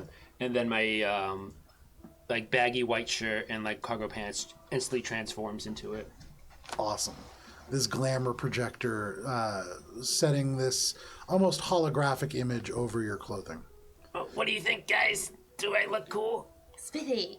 Did you get a glamour projector? Oh, yeah, I picked it up. You know how these things are. That's awesome. Yeah. Huh. I'm glad you think I'm cool. Yeah, I mean, that's pretty cool, Bubs. I'm back. Excellent. I Gibbs have returns. Across the street there was a 15 little sandwich. bodega, so you know, no problem. You can always dash across the street and go grab something there. How much does 15 sandwiches cost? 15 sandwiches, 15 credits. Beautiful. It is the Palm Tree Bodega. There's a halfling that owns that store. Hi. Oh, we're all dressed. Well, some of us. Can I have mine? Oh, yeah, sure. Oh, can you get it in the extra large? I just have it in the size that you gave me, but Which was large, at least. there you go. Great. So it pulls out. It is like a little. You've seen Ratatouille, Yes. so very much like a Ratatouille style chef's coat. Dope. There's no pants, you notice, and Peep says, I didn't really bother with the pants. I figured that was kind of a stretch already to get this. So, Cool. yeah, this is your chef's coat. And then if you could give this to Spice when she's feeling a little bit more like listening, gives you another garment bag, and you can see through the almost like mesh material. It is a very clean cut, like black collared shirt that has some kind of like slightly fancier buttons to go to it. Oh, is this a fancy place that we're working at? I think like just a the resort bartenders town, need to dress up a little bit. Oh, okay. This I was is- kind of more expecting like crop tops and booty shorts, but Yeah, tiki bar. That's what I, I was thinking imagining. Hooters, like Yeah. Oh I was my thinking coyote God. out Hooters of the We future. can make it that. No, so we needed to find a place that needed both a bartender and a cook, and the only place that we could find is a little bit of an upscale sushi Shit. bar. I love sushi. It's the most efficient food. You don't even need to cook it. Yeah, so this place is really well known for their soy sauce, which they make in-house, and they do all kinds of like some kind of an earth thing called kimchi. It's apparently pretty smelly. What's the thing called? The place. Hako Shidahana. Oh, Jesus. What was it? Ako Shidahana? Hako Shidahana. How do you spell that? Oh, Shidahana. HAKKOSHITAHANA. Hako Shito Tamo. Hana. Hana or Hama? It stands for fermented flour in Japanese. Cool, I'll remember that. Fermented egg. I turn my bottle around so that the bulbous part is in like sort of my concave belly, and I just like brace the neck between my legs and adjust my straps, and then put the chef's coat over it, so I just look like a really fat Yosoki. Fantastic. Whoom. And there's just like, brum, brum. It's like all the liquid displaces and the air bubble rises up. But no problem. You are now a fat Yosoki chef. Nice. Aw. That works pretty well, Gibbs. I thought about it for a while. Yeah. It was really expensive to buy, like, because glamours don't work for me, unfortunately. Yeah, but that's great. Thanks. All right. So the rest of you, if you want to head off, we can get you sorted later. Beach, everybody. Yeah. Let's go down to the beach. Bye, Peep. Bye. Bye. Peek. Peep, are you not joining us? No, I was going to unpack and kind of get things set up for tomorrow. I want to kind of build a little home office here. I have a couple screens I need to put up, and I need to build my chair. There's just a lot to do. Okay. If you need help, Echo's great at building things. Echo, do you want to stay behind from the beach and help me build a chair? I think it would be wise to find the Rocket Courier home office on Ars Bay. Good idea. Kind of nods. Bye. All right. Bye, everybody. Bye. Love you. You could just see, he says, Love you, Peek. you guys are all good employees. You all make your way out into the warm night air. Love gives. So, for all of you, you want to head to the beach? Yeah. Whoa, Sorry. you really want to go to the beach. I do. Is there one with like a boardwalk? So there is a boardwalk. The boardwalk, as you, you know what I'll say, as you kind of like all load into your vacation rental. Woo, beep, beep. Beep, beep. Who's sitting in the passenger seat? Gibbs is I driving. would probably sit. Oh. Spice is Dibs. sitting in the passenger seat. So as soon as the door opens, Spice in like the heels, I would imagine, Shoves you. steel, is just shotgun runs out in front of everybody. So Spice, you open the glove compartment and there's a map, a portable map of Aras Bay in there, and you do pings see it up. one of the bigger beaches that you could go to is called Chili Cove. That's like across the island. And that's the one that actually Peep said that you guys should go to tomorrow. The boardwalk is the closer beach, and it spans most of the western edge of the town that borders the ocean. She is specifically looking for the casino. Before we actually take off and leave, I just want to talk to Peep real quick. Sure. Peep, is there like an orientation or like a schedule that I have to, like, maybe you could email it to me? Well, it's like the middle of May, so you're coming in mid-semester. But yeah, I'll send you your schedule, no problem. Okay. Got a syllabus. You're a life sciences major, just so you know. I know. Okay. I know. So, you all, you're looking for the casinos? I'm not going to a casino. You promised dinner first. I have sandwiches. Can we just... I'm going to go do the drive, like, along the beach and just look for, like, anywhere to park so we can just cross people's yards to Okay. get to the beach. Sure, What's no on the problem. rest of the map? I'm curious what we see on this. I pink mean, a map. million things. So Okay. you can see, what are you looking for in particular? You said casinos. Yeah. So you can see there is the, I did this alphabetically. I think. FYI, Talon redeemed a woe Okay, that we haven't suffered the consequences of yet. fantastic. So there's the, that's right, I don't have my phone. Oh. Well, then no one redeemed anything, and there's nothing to be Yeah, seen here. it was actually a wheel, if I read it So correctly. there's all kinds of things that you can see. You can see that there is a club that is called Apocalypse Kiss. That's What? probably one that is a little bit closer into the south. There is one that is called Blu-rays. There's another one that is called... These are like dance clubs. They're marked as like entertainment venues, yeah. We are this is, definitely going there later. this is like an overall kind of view, so it's not showing you like photos of each thing. It's just Yeah, kind it's of like marked. I'm imagining what's like gonna a happen. partial 3D map, Yeah. but it's just like, almost like gray or green Like one blocks. of those brochures that you get, Yes. but like 3D. Yeah. Exactly. And so, you can see all of those places. On the boardwalk itself, there seems to be many places in which you can get drinks as well. It's called the Constellation Boardwalk, and it's modeled you can see it's marked into zones, each one after a different human constellation, Aries, Taurus, etc. But that is the beach which you are currently driving along, the southern stretch of it, closer to your house. And you can see the lights of the boardwalk beginning to light up off in the distance. But Gibbs, you find a place to park. Nice. Not only, you don't have to cross anything. There's a road, some public parking spots, and then the beach right across. So you can just park, walk across the street, and there you Nice. are. Here we are. Yeah! Nice. She like runs out onto the sand and like a dog like almost rolls in it. She's so excited to be on the beach. Squeak following. Yeah. Me and the dog just like having a time. Oh no. Oh no! What? All the noises are gonna make me have to pee all the time. Oh. That's the real woe here. So for all of you, let me get some more appropriate beach music here.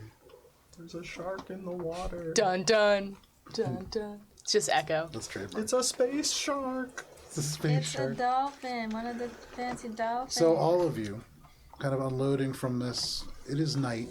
Oops, sorry. This is very romantic. Is it say, this is sunset, boardwalk perhaps? music. It is sunset. This is not. I do have boardwalk music. Nice. And as you walk out here on the beach, it is warm, tropical air that is humid, but the cool breeze off the ocean feels good. Looking up, you can see the last remaining edges of the sun off into the north as it sets, sending this cascade of oranges, reds, pinks, and yellows. And as the stars begin to come out, you can see off in the distance this wide swath of lights, and you recognize, as beautiful as it is, this is the traffic jam that you all sat in to get to this planet. But at night, as it gets dark, it almost looks like a miniature version of the Milky Way, scattered with various other motes of color, and it is quite beautiful. And as Talon's woe comes in, suddenly clouds roll across the sky, and the clouds cover the stars, and it gets a little colder. But because it is 7:30 and a good place to take a quick break, this is where we're going to step away for just a moment. It is 7:35. We will be back at 7:45. Ruined my beach day. There you go. Thanks, Talon. We'll see you then. Episode's over.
And we're back. Welcome back to this session of Mosaic Team 5 that is not at all going to be distracting. This is going to be totally normal. And I'm going to talk through this and we're going to roleplay like we always do. So, with that, you are all on the beach. Load up some beach tunes here. And as the clouds go overhead, It also got really windy. you can see right next door to you, like right down the beach, maybe like 40, 50 feet. There's like 2 or 3 people, and they have these beach balls with LED little lights in them, and they're just bopping them around all over the place. So whenever they fly by, that's just immersion. That's all that is. So. The problem is that when you throw them at Joe, you don't get them back. Yeah, I'm not returning them. Are you kidding me? Yeah, it's I feel like I'm the Grinch. I'm just going to hold them all. I saw you blowing up. I got a picture of you blowing up. Joe acts like he loves it. Anyways. I pass out the sandwiches, 1 to each of you and 10 for me. That's why there is 15 exactly. Yeah, what'd you think? There you go. What kind of sandwiches? They're like banh mi's. They're like Okay. rustic, cold, meaty sandwiches. But they're good and they cost $1. So they're like a little light on the veggies, but like Hey, beats a meat puck. So yeah, there. the sandwich, it's like a nice crusty bread, very thin, so it's not like all you're getting is bread. There are oyster mushrooms that have been marinated very heavily in whatever sort of sauce was used for the meat, which is definitely beef-based or something similar. This is definitely real beef too, not Eats Meats. This is real, actual cow that you're For eating. $1? Yeah. There's fresh onions. There's a little bit of thin cut carrot and some fresh cucumber as well. A little bit of some kind of a sauce. Very refreshing. Cold, but very refreshing. nice. Well, we're here. While we're here, is Spice? Spice is dipping her feet in the Spice is water. wearing a bikini. What has she course. done with her arms? And then, Removed them. oh, Just popped shit. those motherfuckers right like out. what? Like how's that being It's dealt just with? out, and you see like scabs of self-harm. Cool. And like little edges of these scales as they are like rejecting themselves Right. from Spice's Looks body. fucking gross. Cool.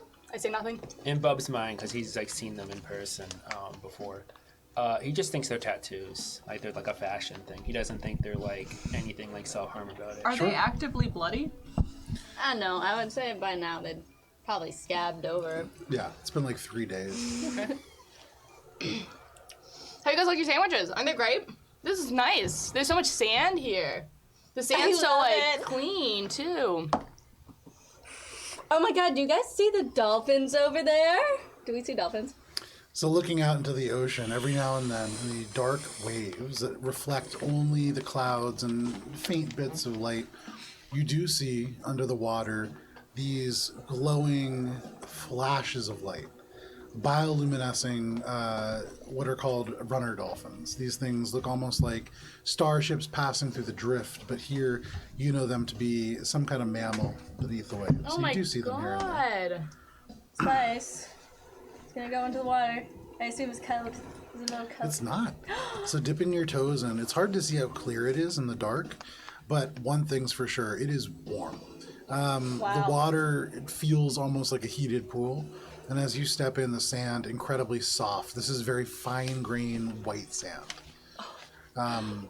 Very mild current here. And though you do kind of like look off and you can see there are a few people still here, largely the crowds have moved off into the boardwalk further to the north. So all of you have a pretty good amount of privacy here. Lovely. So she's gonna walk into the water. She's gonna go under the water, Sure. and she's going to say, "Come in a quan," to the dolphins, and see if they respond. Make a, okay. What I'm trying to get at is they're not mermaids, but she's wondering if they're like mermaids' dogs. Sure. What a Spice thing to think. So go ahead and make a survival check. Okay. Can I borrow your pink dice? I was not prepared for today, obviously. You want the pink one? I have a blue one. There's a bunch of. Do you this need one's dice? All right. Yeah, I didn't even bring dice. Ooh, I got a natural 17, bro. Nice. There you go. And you wanted it's rolling better survival for you. plus up. That's like a 20. 25. Okay. Wait, no, it's way more than that. What's 17 plus 8? 17 25. plus 8 is 25. Okay, got it right. So, you dive beneath the water. You can kind of like hear the sound of gulls and everything, and suddenly you can just hear water overhead. Opening your eyes into the darkness, in the little bits of light, you can see the soft glow of the sand beneath.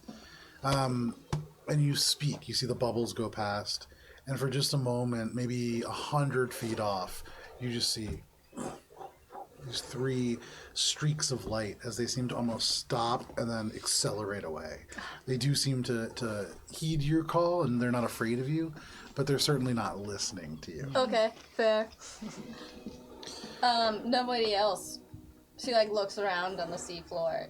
She doesn't see anything else respond to her. Make a perception check. Okay. Sorry. Forgive me. Okay. 25 again. Okay. Beneath the waves here, as your eyes adjust a little bit and you kind of disappointed. Yeah, you're getting all the good luck out of the dice there. Yeah. You begin to look around and you notice that there is a distinct lack of light. First of all, not that uncommon for it just to be kind of sand going out, but you break the surface, take a breath, go back underneath, and you swim out a little further. And as the sand descends and becomes rock, you don't see a lot of living coral. You don't see a lot of life in this area like there probably ought to be. And with that roll, what you notice, even in the darkness, and maybe spending time around Vess, you learn some of this terminology, but you can see there are still many little marks of what are called holdfasts, areas that coral would attach onto the rock with. Many of them have been removed relatively recently. You see clean rock, and then the little ring created by the coral. Not a lot of coral left, and that stuff that you do find, almost all, as you touch it, seems to almost melt. Maybe like diseased or something of that nature. And maybe for that reason, you really don't see any fish. You don't see a whole lot of aquaria. Aquaria. Aquarius. It's the age of Aquarius. Aquarius. Aquarius. You don't see a lot of aquatic life, is the word that I was looking for. Yeah. You don't see any aquatic life, nothing living immediately around you. Those dolphins, the closest thing, and even them, maybe like 100 feet off, so pretty far, Unsettling. perhaps. Well, she's gonna put that one on a shelf for now and return to her friends. There you go. I imagine Bubs probably left his armor in the townhouse. Sure. How is the water? It's so warm, but oddly vacant. Yeah, I know. There's no trash. It's weird. There's no trash. There's no nothing. This is a Just resort you can see planet. his What? bar. This is a resort planet. They would likely keep the environment clean and pristine. Which is bad. That is quite clean and pristine. After all, Peep did mention that there Yeah, were was Rancher Pete Ben here? multiple coral reefs in the area to observe. But that was on the other bay. We're on the touristy side. We're gonna go to Calypso Bay or whatever it's called. I have to go look because it's not what it's called. No, it's not what it's called at all, but Chili Cove. Chili Cove. Chili Cove. Yeah. Same idea. Well, this is nice. Look at all the clouds. And What a bummer. Do the Thank clouds you for look the like they're sandwich, actually cheers. like parting, or are they still like? No, Thank it's you for kind of the like they've sandwich. settled in for the course of the evening, and what was going to be a beautiful night through the course of one person's woe seems to have turned into an overcast one. Thanks, Talon. What the fuck? How about we go to the casino instead? I mean, it's hey, why do you right want to around go the to the corner. casino so badly? You don't. I don't really. It's fun. I mean, in the same way that I don't really get why you smoke, I don't really feel like it's worthwhile use of credits, but I'm just curious, what's there? The thrill of Slot machines, winning. table games. What do you mean? What if you lose though? Well, you can also win. Huh. I've never gambled Although, anything. statistically speaking, you have a very, very low chance of winning. Oh, Especially if the house is less than reputable. I also have. She goes up to her bag that she brought to the beach. I also have these, and she flicks out these dice that naturally just roll 2 20s that you can see. Yeah, but you can't bring your own dice, right? Can you? Baby, I used to work at a casino. Oh, you did? Yeah. What was that like? What'd you do Hard there? to remember. But I won a lot of money. Oh, you once. did? How'd you end up being a bounty hunter? I think we don't know why I ended up being a bounty hunter. I don't. It's redacted in your file, your medical file, because it's not important, your medical stuff. In Bub's mind, Interesting. he's thinking about back to the date about Spice's conversation with him about if she had $1 million, and she said she'd search for someone she lost on Akaton. I never had $1 million, but I was close, so let's go see if we can do it again. Oops. And she heads towards the car. It's an omen. For the rest of you, with that omen, are you following Spice? Are you guys going to the casino, or what are you looking to do here? Jude, do you want to go for a walk or something? I don't really want to go to a casino with all the people. I don't care. I'll do whatever until Wednesday morning. What are you up to, Echo? I should probably find the courier base. If they have been informed that they have a new employee, they will be waiting for me. Okay. I assume you're heading... Yeah, I'm gonna walk with Spice. Fuck yeah. What's the direction of the casino? Is it like So walkable? the nearest casino to all of you is on the other side of the boardwalk, and it would be called the Magenta Fox. The Magenta Fox, as you are on the beach, you might even be able to see the edge of this tower. It's shaped almost like the Eiffel Tower, in that kind of like a pyramidal sort of way, although much wider at its base, and it doesn't taper so much. But you can see it has almost like this fan-looking arrangement of lights on the top. Talon redeemed a wheel. There you go. Wow. Hell yeah. But blocking that for the most part are the lights of the boardwalk, which definitely come between. Okay. Bubs is gonna walk the boardwalk with Spice to the casino, and he's just gonna make mental notes of like places that might be nice to say, probably on the way back to say something to her. Sure. Okay. So, give me a moment here. You make your way through this casino, and as you do, it is a So little we bit get there? louder. So we are in the casino? Oh no, you guys are gonna have to walk through the boardwalk to Okay. get yeah. Gibbs for isn't sure. giving you the keys. Spice is fine with that. So you She doesn't leave even really like to drive. the rest of your group behind. Yeah, same. I hate driving. It sucks. Give me 1 second here.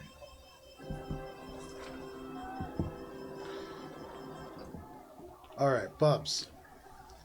As you walk through this crowded casino, the crowd for sure moving off the beach into this place, you see dozens of people all dressed in bathing suits, wraps, things like that that have just naturally transitioned to this place over the course of the night. In Bubs' mind, he's trying to think: are casinos a clean place?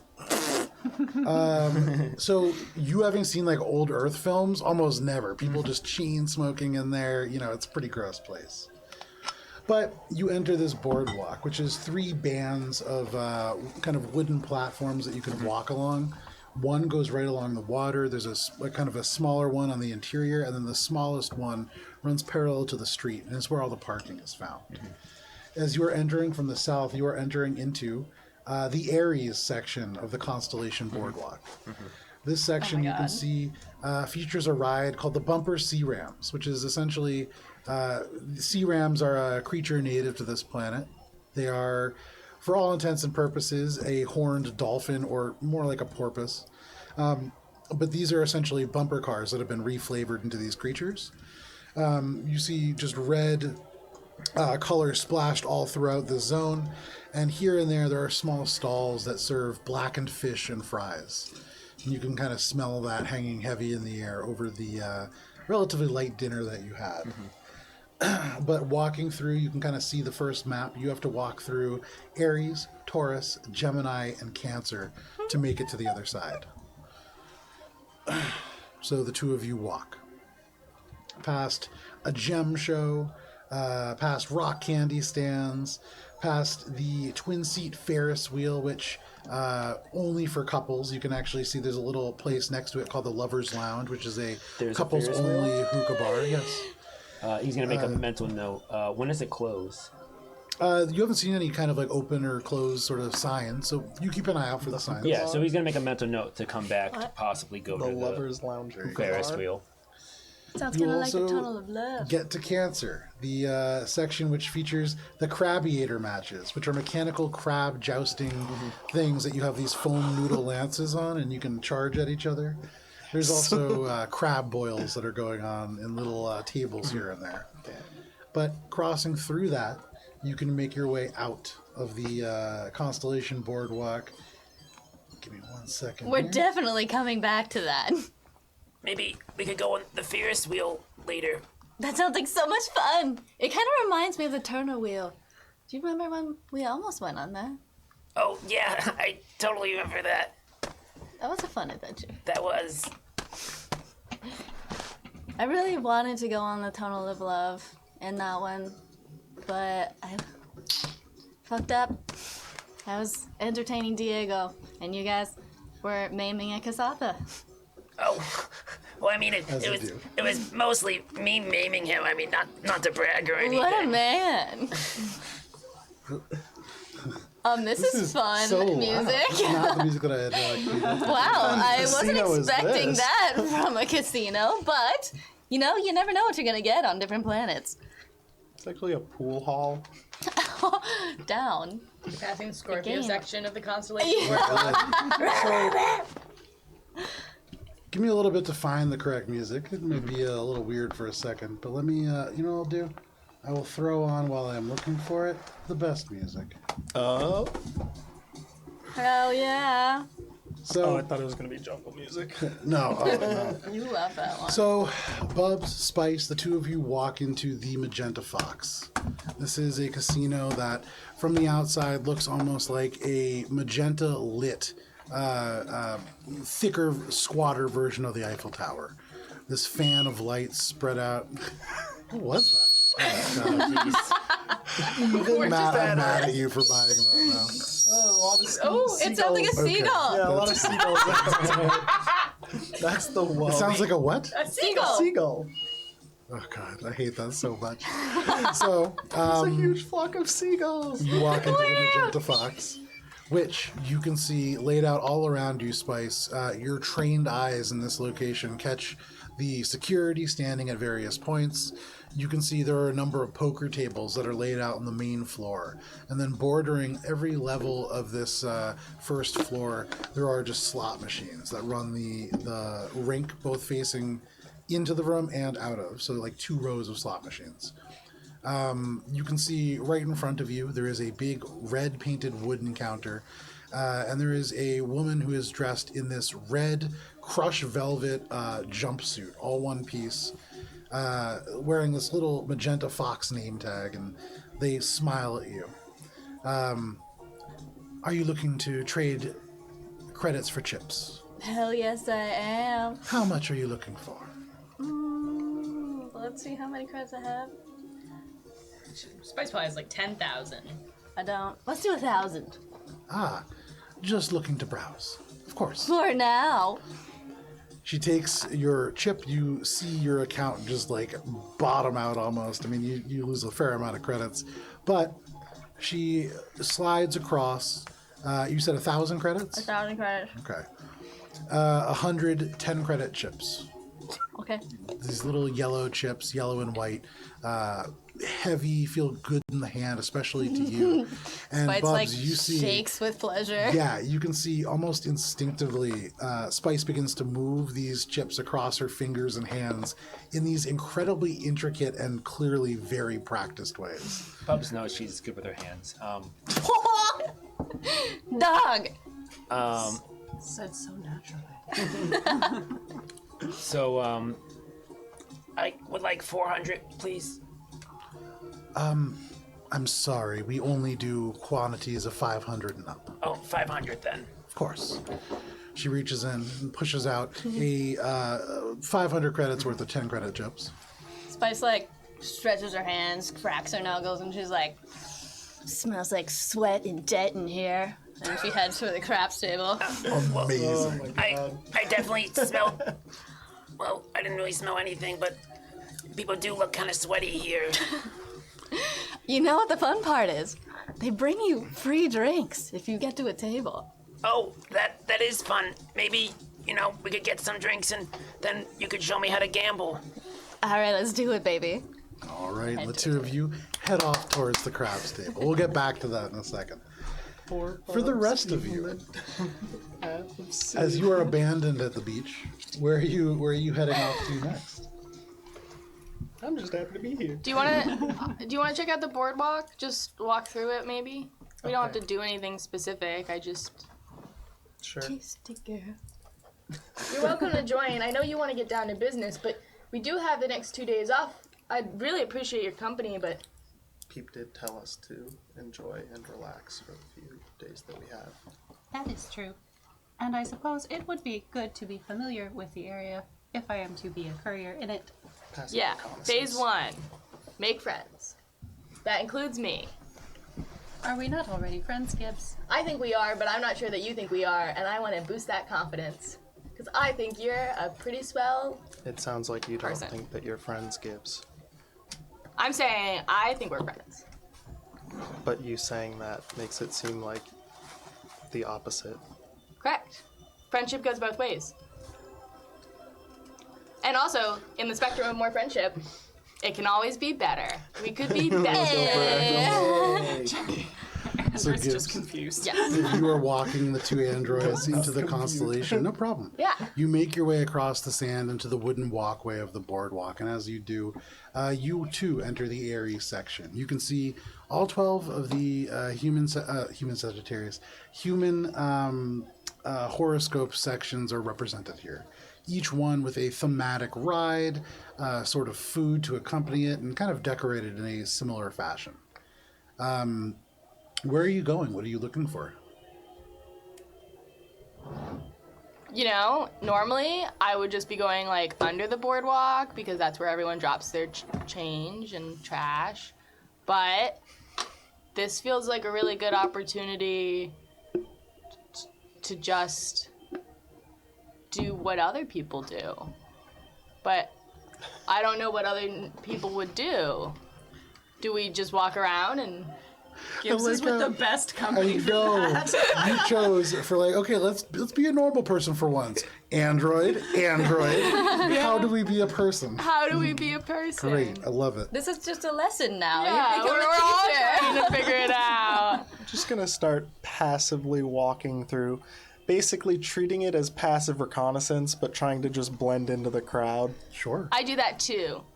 Make perception checks. both of you. Hoping that Gibbs will probably find something that catches her attention so that we can, Do something. do normal thing. Okay, yeah. I stuff, look for 'cause something that catches my attention. I'm just like, Sure. all right. Is there anything in particular you're looking for? No, dealer's choice. Okay, go for Just what you think Gibbs would want in this place. Fuck. 15. 15. I mean, you see along the stretch the Aries, Taurus, Gemini, and Cancer sections. You see something for Gibbs, huh? There is in the Sagittarius section on the closest ring to the road, served alongside chili dogs. There are laser arrow archery ranges, which has a whole variety of different kind of trashy prizes, which maybe would strike Gibbs' fancy. All kinds of little stuffed animals. Gibbs, in your mind, you look at the animals all strung up, but also right next to them, the pile of boxes and packaging that they all came in, just as much a prize. But yeah, you definitely see that. There is the Scorpion slide in the Scorpio section, which is a 80-foot long water slide that launches you across a pool. There is the Libra Can You Balance the Scales Hammerbell game. There is the Mermaid Mixer, which is like a spinning cup ride. There is the Lion's Range, which is a separate kind of shooting gallery of a different theme. Okay. And then the other things that I'll Okay. There is this laser arrow thing. I bet you're gonna be really good at it, Shade. Okay, Do you want to do it? sure. And if you win a prize, You can have the prize if you want it, Gibbs. I do. It's like collecting trash, but with a challenge first. Okay. Go. I'll play too. Okay, no problem. The two of you step up to the Sagittarius archery range, and you can see what looks like a human teenager, probably no older than like 17, 18, like looks the way that Bubs acts. You can see kind of like a pimply face. He's wearing one of those very flat Panama hats. I want to play some archery. He's wearing the mandated uniform that everybody here is wearing, although his has a little Sagittarius patch on it. But you can see he looks kind of bored, and he looks up at both of you. You guys trying to win a prize at the archery range? Cool. That'll be 1 credit each. Who's going first? Give him the 1 credit. All right. Step right up, and he hands you this like slim, almost metallic-looking rod. But as you take it in your hands, there is this, as it kind of bends into a bow shape, and you can feel under your hand there is like a little trigger to fire this. Okay. You can kind of aim and fire, and how it fires is kind of unclear. But go ahead, and if you want to aim at the first target. Can I like take a second to see what this thing like? How's this thing gonna fire? Is Yeah, it, make an like, engineering check. shooting up or like? Where the fuck is engineering? He sees you kind of like looking at it, and he goes, "It's just a laser bow, man. You just gotta press the button and it fires." 17. 17. So you can see right at the tip there is this little space and a small crystalline lens. This is certainly a laser kind of pointer almost. Okay. And you tell with that roll, the way that the lens is shaped, it is not going to fire straight. It's ever so slightly off, purposefully. Okay. To make it harder to hit. And actually, as you move it, you can see the lens shift slightly, probably meant to kind of like move it a little off each time you move the bow. Like just the slightest movement. Yes. Okay. So this is definitely like a carnival designed, designed to fix the ride, so to speak. Can I try to calibrate it before I fire? Yeah, I would say with that check, you hold it in the correct way. And you kind of make a little bit of an effort to tighten your grip to hold the two disparate pieces of metal together. Go ahead and make a attack roll. This is a small arms weapon, so add your proficiency modifier. Okay. Add your proficiency modifier. Free move action to combat track the target. So suddenly, This is cheating the guy at this who's point. just like, it's just a laser arrow, man, just go. Suddenly, Shade's eye, boom, Terminator style, just goes red. And he just goes, oh, cool. I didn't know you were augmented. And then, Shade, you pull this up. Go ahead and make your attack roll. Thank you for following along, 27. Shadow Wolf. 27. You depress this trigger. So first... I accidentally shoot a seagull. Yeah. With a laser. So you press this trigger and you take a moment to take a deep breath, and then you shut your respiration off as an android to make it so that your heart almost stops beating, not throwing any element of your aim I off. don't need air. And you fire. As you do, the laser, which should have gone slightly askew to the left, has been counterbalanced by you in such a way to fire true. And you can see this little target that should be, and you can see like the guy is basically not watching, he's on his communicator, kind of glances up right as you hit it, and the lights just, Whoa! and he just goes, oh, right on, man, that was pretty good. Thank you. Yeah, what do you want? And he kind of turns, and you can see up on the top row these big stuffed animals, all kinds of, relatively normal kind of animals. Do you have a model spaceship, please? Yeah, it's a lesser tier, but okay. Can I get 2 of them then? Yeah, we got 2 kinds. He pulls them out, and you can see he. First of all, make a diplomacy check. Actually, no 16 prizes. plus 9. It's 25. Yeah, I don't give it. He pulls these two out. And this box. Wait, That's trash. you're right. I'm sorry. I thought it was full of something. No box. Just the prizes. All right, whatever. And he just kind of passes you. In the boxes, there's one old USR. It's like a model ship, essentially. It is a USR battle cruiser. And then you also got a... we'll call it it's a Jacinto passenger liner. Model ships ×2. Nice. Nice. Thanks, man. Oh, my turn. Yeah.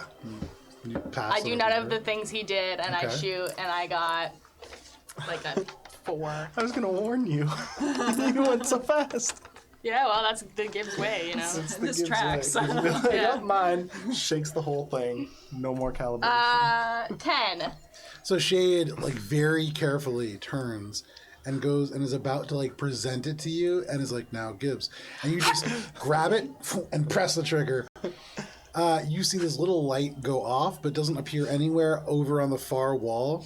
Somewhere in, like, a stall, 4 stalls down, you just hear, like, lights and sounds as somebody wins a game. Oh. And you just hear this little kid go, I didn't even do anything. But, yeah, for you, no dice. That's You okay. Made some kid's day. Yeah, that's true. I feel like that's the real prize for Gibbs. Yeah. Whoa, but I joy look of so a cool child. doing it. This is great. Now I'm hungry. Were the 10 sandwiches not enough? I pat my big belly. No, never enough. There's corn dogs. There's a little chili dog stand behind you, so no problem. You can turn around. Cool, I and buy grab the chili. 3. I buy 4. No problem. It's 2 credits. While we're walking around, Echo is looking for any place that it seems less than reputable. Okay. That's under the boardwalk. Make a perception check. I rolled one earlier when you called for it, Sure. and it was a 24. Okay. Nice. Okay. Give me 1 second here. Okay. So as you look around for And somebody. I have the outlaw theme. Okay. So my DC for culture checks to recall knowledge about criminal underworld is reduced by 5. No problem. So the thing that you notice first and foremost as you are walking around here, this is like a family-friendly place. You can see people who are bringing like their kids places, and there are younger couples probably in like the high school range. There are all kinds of different groups, definitely here on vacation, and from a variety of different races. You see humans, you see Kasatha, which are relatively rare most places, but a number of them here. You see a couple of Yosoki, you see more androids.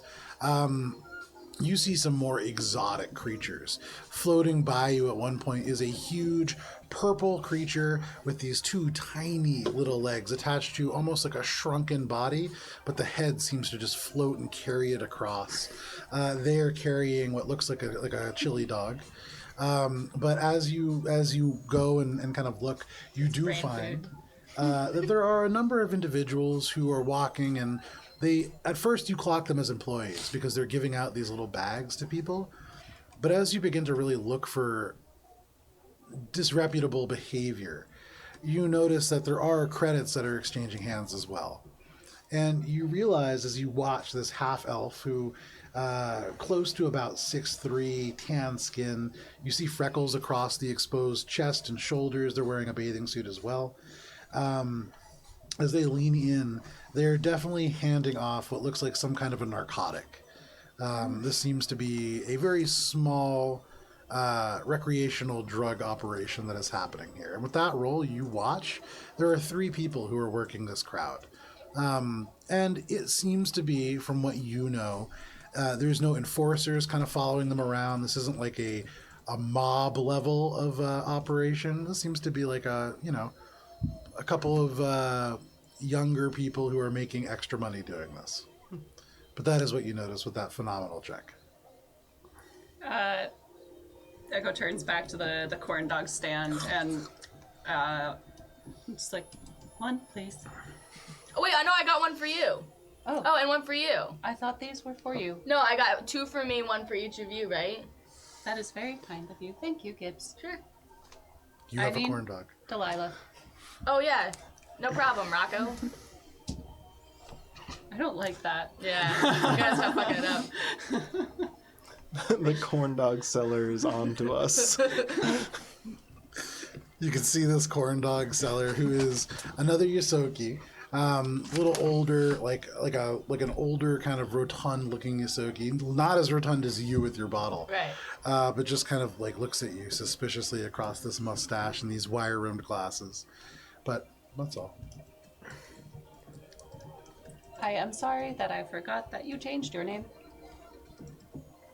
We it's should with my go new find a identity. place to eat these delicious Yeah, we have like 11 more Chili Zodiacs to get corn through. dogs. How many Zodiacs are there? I don't know. It's not really my thing. Do you know a birth date? Because they match up to birth dates, right? I once got one of those calendars, and it like was from like 2022, 24, and it was like, if you're born in this year, then you're a goat, and if you're born in this year, then you're a worm. So I think this is very much the same policy. Gibbs, you're talking about astrology. Yeah. That is the same as the Zodiac. It's like if the sun is in the sky when you're born, you're a phoenix, and if it's nighttime, then you're a mole. And some of us are phoenixes and some of us are moles, and we just have to deal with that. I guess it's pretty deterministic of your stuff. But I'm an android. I'm not a phoenix or a mole. Oh, you're just an android. Okay. Echo's like thinking back and trying to like reference some of the like Solarian culture, the notes that they have in their brain, and they're just like, I think that's confusing two systems. It doesn't matter. It definitely is. She looks on like a Chinese takeout menu with like the years of the rats or whatever on it, and was like, this is the Zodiac. Yeah, just showed up in the dump one Yeah. day. But let me flash back to our casino over here. Casino crew. CC. Y'all need to make sure not to forget your names. Well, that was just what I was about to do. Donna, Daniel, Rocco, Delilah, and Leon. So we entered Leon. the ethereal casino. Ooh. It's an Angels. advertisement echo. So it was actually a trap. And we have to confess our sins here. You always get a You stumbled upon a cult. Okay. Cult So- of the Magenta Fox. I'd buy it. I'm in. You now in the casino head over to the craps table, which you can see relatively lively right in front of you. What are you doing? I assume it's like maybe a little bit crowded because sweaty men are there throwing dice, and she goes, "Get out of the way, waiter!" You can see a gentleman also wearing very similar kind of like crushed red velvet jumpsuit. Walks over, kind of holding a silver tray under his arm, actually. No drinks on it yet. Yes, Sugar, can you get us 2 glasses of bubbles, please? of course. Any particular kind? I mean, if it's free, the nicest ones you got. It's not free. What are you talking about? We're about to play craps. You're about to, but you haven't won anything yet. Fine.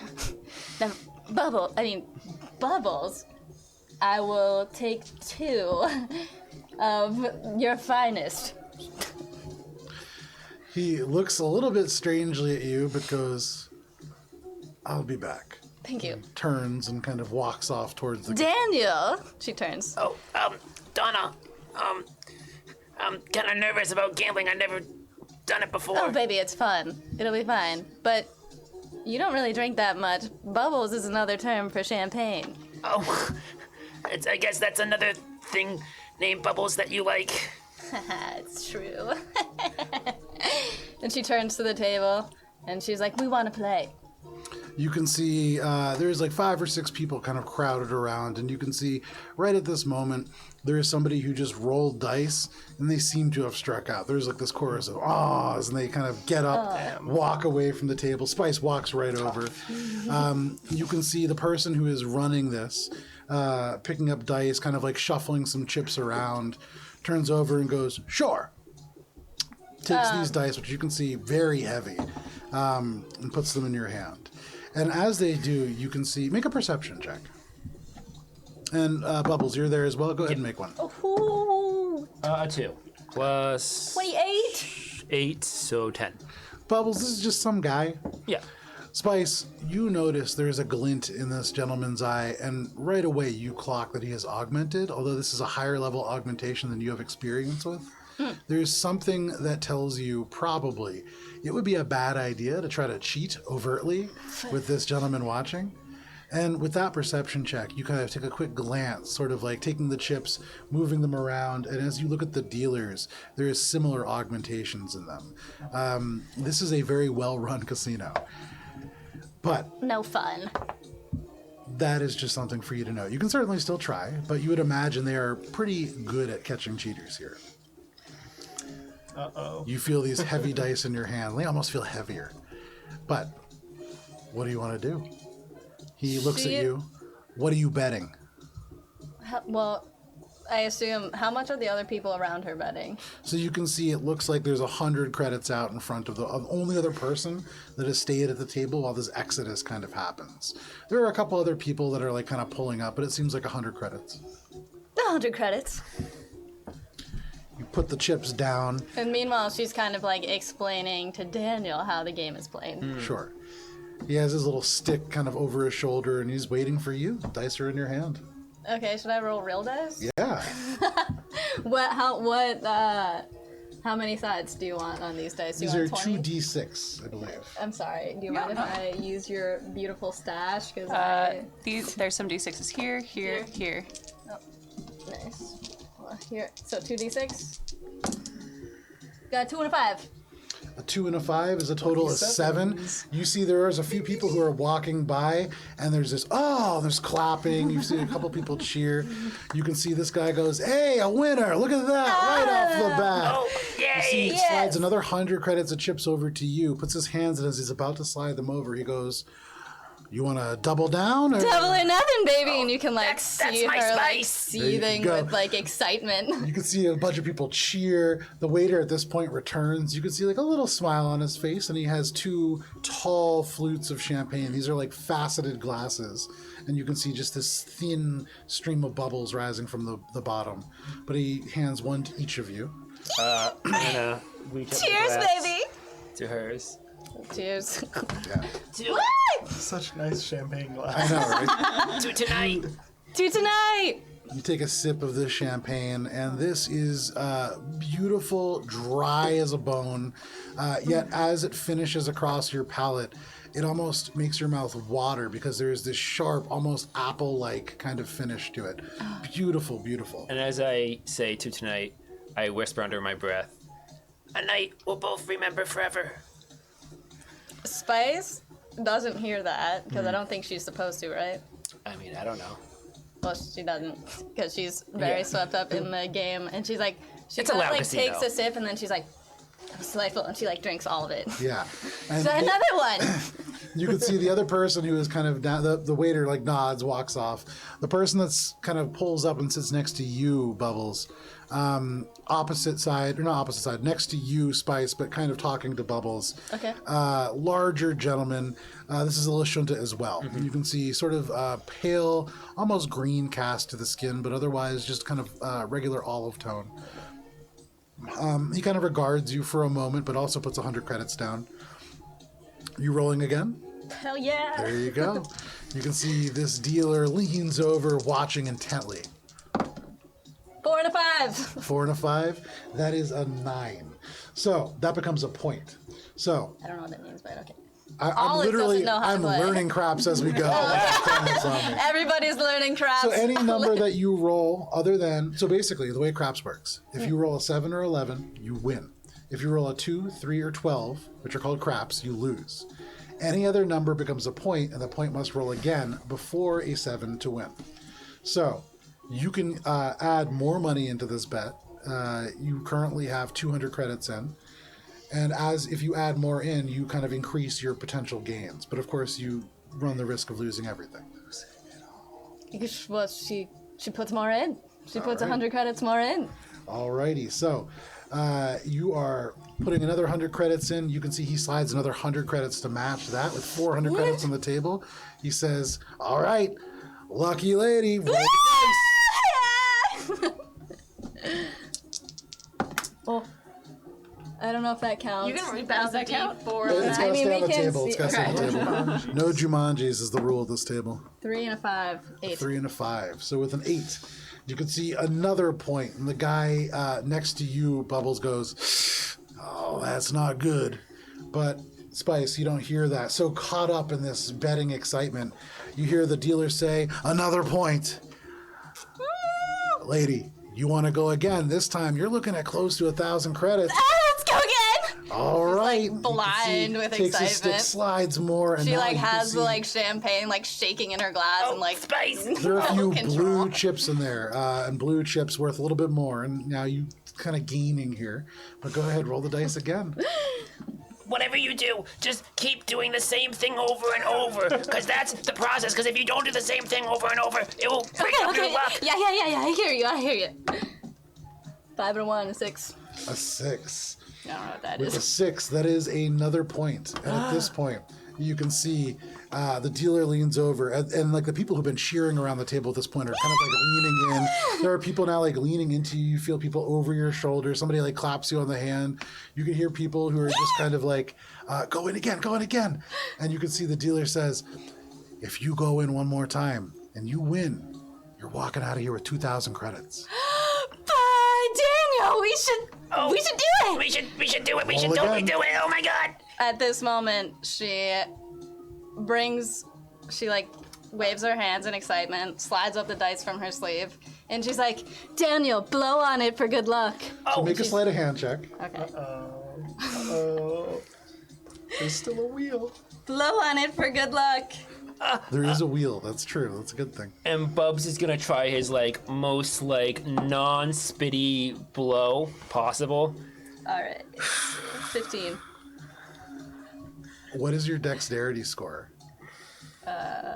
Dex. You would think that'd be on my quick things. Or your modifiers? Oh, here we go. 12 12? plus 1 modifier. That +1 is the only reason that you succeed on this. You needed, yeah. So in this moment, as you kind of like Throw my flail glasses on out- the floor, like Yeah. Spice like breaks one. Bubs is Also- jumping up and down. Yeah, Bubs is jumping up and down. Spice is jumping up and down. You can see all these people kind of clapping. The person comes back with the champagne. There's like more champagne. That's going on. She's like hugging random people around You her. kind of like grab the waiter who's like brought in and he goes, would you like me to bring the bottle? Yes, bring the bottle! Yes. Drinks for everybody! Let's go. There's like a general cheer. You can see as the waiter goes, he like clicks something again, definitely keeping tab of the amount of drinks that he's distributing. But no problem, returns. At this point, you have the dice in your hands. You have to roll again. At some point now, you're either going to win a lot or you're going to lose a lot. Well, if these are my rigged dice, This do is I get true. to roll extra? Or how do we So want at to this do point, make another sleight of hand check. 2? Yeah. Okay. That was to get them out. Now, this is to do this in a convincing way so that you are not. I'm gonna tug on Spice's kind of like arm. Don't you think maybe it's time for us to, meet up with everyone else? 10.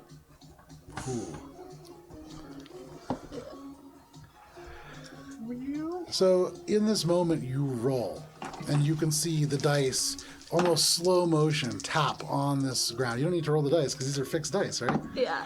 So they come up, and you can see slowly one of them rolls end over end before coming up 1. And the final one, you can see settles, and it's about to be Snake Eyes. You are about to lose. And then it falls on the 1 and flips.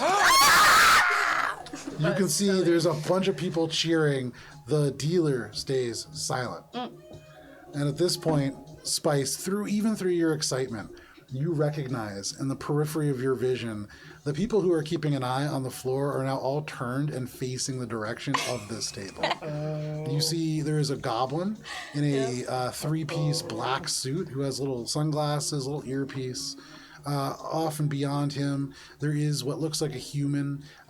She is broad-shouldered, looks to be only about 5'5", 5'6", but like built like a brick, basically. And then you can also see off and to the right what looks like maybe a halfling. So very tiny is the security force so far. What is not small, you can see, as the goblin kind of unbuttons his suit, is this large sidearm that is by his side. But you can see they all begin to approach the table. At this point, the gentleman sitting next to you, Bubs, leans in and says, "Yeah, I think you were caught." You can see he pushes away from the table. Everybody else who's sitting here kind of gets up and just walks away. I'm gonna grab Spice's arm. It's time to go. I think you're right. Are you guys going to make a run for it? Yeah. Okay. We're gonna run. Oh my god. Phenomenal. Disengage. At this moment, go ahead and Spice and Buzz roll for initiative. As you guys know, 5 minutes away from I know. We're like chilling, eating chili corn We're just dogs. sitting on the like, beach eating corn dogs. Yeah, I was Fucking looking around for arrested, like, something like to an give hour Nikolai. in. I got a 9 21. plus Oh my god. 4, so 13. But I'm not the one cheating, so I don't really. but you're an accomplice to Spice? cheating. 21. 21. Okay, so Spice, you are going first, and what we'll do with this to make this chase a little simpler, Spice and Bubs, you guys will go on the same initiative. So Okay. you guys are going to go on Spice's initiative first, followed by the security team, which is going to be going after at a roll of 16. So, Spice, Bubbles. In this moment, time slows down. You can see all of the security guards beginning to move over. You can see the dealer, like the small smile beginning to cross his face as he goes to like pull all the chips in. What are you guys doing? We're running, right? Yeah. Well, Okay. Spice, you can't. This is Olive. This is not Spice. You can't take chips out of a casino, right? You They're not can, worth but you anything. can't. Yeah, they're not really worth anything. Unless you send found- someone else the cash. There are ways you could do it, but you're really banking on the fact that in the year 2250, they really haven't upgraded chips at all. And I would say, Spice, you know that often casinos do track chips. Would she know that this one? Well, she's gonna assume that this one. You felt those heavy chips before, and you would imagine that's why they were so heavy. But well, yeah, she's not even gonna bother grabbing chips. She's just like, we should get out of here, and she's drunk now. Okay, so drunk Spice like drops the champagne glass, which shatters. You can see the waiter coming back with this big bottle of Gobelsberg 2231, really nice year, like about to kind of like uncork it, and Spice smashes the glass and books it. Bubs, you like follow as well. The two of you begin to sprint. In the direction that you are heading, the only security standing between you and the front counter is the space goblin and the woman who is standing behind the counter in the jumpsuit. So, as you run, Bubs, you can see this space goblin look back and forth at the two of you. He pulls out this weapon, and you can see he just goes, "Stop!" And he's going to take a shot at probably you, Bubs. Okay. That is going to be a 17 to hit. EAC or KAC? KAC. I beat it. There is this crack, and you can see, despite the fact that Bubs is wearing, what is your glamour projector looking like right now? I think I just had it like as the white shirt, cargo pants left over. White shirt, cargo pants, this hard bullet, which looks to be like a fairly large caliber weapon, Yeah. right off this shirt. And you can see, like, even as you run, the goblin's like, "What the fuck?" And you dart past him, Spice kind of like right next to you, and the two of you make it past him, no problem. You can see now this woman like steps in front of you. She looks a little nervous. This is like an employee here, not security. She holds out her hands and just goes, "Stop. What are you doing to get by this woman?" Oh god, Either of you. I don't want to push an old lady. She's not old. She's like probably like my age. Oh, okay. Daniel. So elderly. Daniel. Damn it. We are calling her a lady, so. I'm going to push out my chips of my 500 and just Okay. give it to her. Wow. Okay. You put the chips of the hotel that she works at in her hands, and she definitely can't use it anyway. Yeah. But she like looks at them. Make a diplomacy check. That's the only thing I can do. Take a -6 modifier to And this. that's a Oh my 1. god. So -5. Wow. God. You basically, in your mind, you're like, I'm going to give her these chips as like a tip, and we're going to get out of here. Yep. And with the adrenaline of this chase, yeah, it's just pocket chips. It's like a shotgun blast of chips straight into her face. You can see like one hits her in her eye. She just screeches and goes down, like twisting to get down to a crouching position. Which actually kind of works out. You make it by her, no problem. Yeah. But you definitely just like assaulted this lady. You're just throwing, hit the battle camp. You dart past this woman, and Spice, Bubs, the two of you make it out and into the night air with security in hot pursuit. Oh, they're I would chasing say- us outside of the gambling ring? Yes. Oh, they got we made outside. it out. We'd be safe. I would say, at this point, give me 1 second here. Shade. Range is huge. Well, if it's a full disengage, Just eating my full corn run dog. away. Sitting some Yeah. As you sit and eat your passive corn dogs, reconnaissance. Eating my corn dog. with this archery range kind of steadily behind you. Oh, I missed some sections. I forgot about Capricorn, Aquarius, and Pisces. Well, Okay, we understand. as you are hanging out there eating your chili dog, the archery range behind you, suddenly, off a little bit in the distance, there is a loud commotion. You hear a gunshot and then screaming, and both of these things coming from the direction that Spice and Bubs had headed off in. And you kind of are like, okay, couldn't possibly already be Spice and Bubs getting into trouble. You finish your chili dog, and at about that moment, you see Spice and Bubbles sprinting down the boardwalk. And following them, maybe like 50 feet back, you see like a really disheveled, out-of-breath space goblin, and maybe 4 other people all dressed in what is essentially security outfits. Oh boy. I'm gonna finish up my corn dog and start, not running, but hastily making Wait, we my don't way know over. those people. But like, Shade knows. They went to the casino. There was a commotion at the casino. Gotta go check it out at least. I'm gonna follow him and send a quick text to Pete being like, Spice fucked this up, sad face.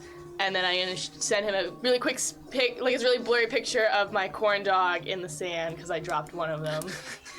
That's inexplicably so sad. Yeah. But okay, you send him this sad photo. And just as you send that and you hit send, you look up and like rounding the corner, you see like Spice's hair in the wind. You see the Bubbles like sprinting off after. And then a couple seconds go by, and then around the corner, all these security kind of show up. What are all of you doing? I'm gonna try to leverage the fact that I'm undercover as a police officer to get them to stop so Okay. that I can chase them down and make it seem like I'm arresting them. Sure. So what are you doing? Chasing them down Okay. to get in front of them and try to get to them before the security guards. Fantastic. So you wait. You kind of wait for them to get towards you, and then as they pass you, you sprint out between Bubbles and Spice and the security guards. Are you saying anything? I'm saying, "Stop, police!" Okay, fantastic. Make a deception check, which is called here. Give me 1 second. Bluff. Oh boy. And Talon, you are correct. That is what undercover work generally is. Natural 20! Amazing. I Nice. have bad bluff. Suddenly, the space goblin goes, whoa, whoa, whoa, it's the cops. And they all just stop. And you see Shay just like sprinting off after you. And for you and Echo, who are both kind of like just witnessing this go down, you saw Shay just like look for a moment, finish his chili dog, like get into a sprinting position, and then just take off as Spice and Bubbles suddenly appear sprinting in the same direction. As you're about to join, all of the rest of this happens. And Shade, you like glance behind you, nobody's following. And as you like follow the two of them darting into an alleyway near this like gem show, you feel as if you have lost them. Well done. I'm Do you gonna. want to go get another corn dog or to play a game? I did see that there was quite an interesting ride with motion in cups. Oh yeah, I love food-themed cup rides. We're the tea. Huh. Nothing can possibly go wrong after having ingested questionable carnival food Yep. and riding questionably safe carnival rides. We go do that and fuck this shit. I will say, in addition to that, one thing that you would see is you kind of like see them dash off, and you're like, no, and you go a different direction. You do get to the Aquarius section, which does have a ride called the Meteor Swarm, where you sit in a small meteor-shaped car with another person, and then it swings you out to a point where you're like horizontal, and you're just going in like circles with all these other cars. There's a word for that. I don't know what it actually is. Trebuchet. No. Tilt-a-whirl. Yes, Tilt-a-Whirl. That's what it's called. Oh, you want or that one? That one's more even more. Whoop, whoop, whoop, whoop. Indeed, I do enjoy the whoop, whoop, whoop, whoop. Nice. I could tell that based on how you piloted. And we go do that. Ouch. Yeah. Burn. You make your way to the Meteor Swarm ride, and after waiting in a very short line, you're able to board. we're still doing this. Yeah, no, I mean that's all it is. You Okay. board onto this, and it accelerates. It is fast. For you, Gibbs, you turn over, and Echo's expression doesn't really change, probably. Nope. Echo, do you do anything different over the course of this ride, or are you just kind of like sitting?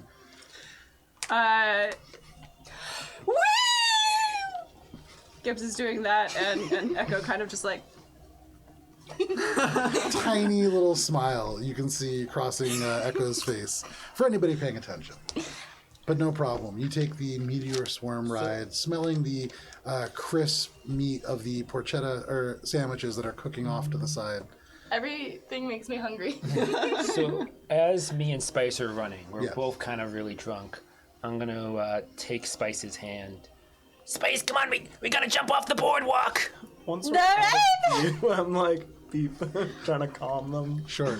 Right as you say that, Bubs, you're like, oh, we gotta jump off the boardwalk, and you hear Spice go, okay. You also hear your comm start to ring, but you can choose to ignore it. I if you ignore wish. it. There you my go. God. Of course. Spice ignores it. As always.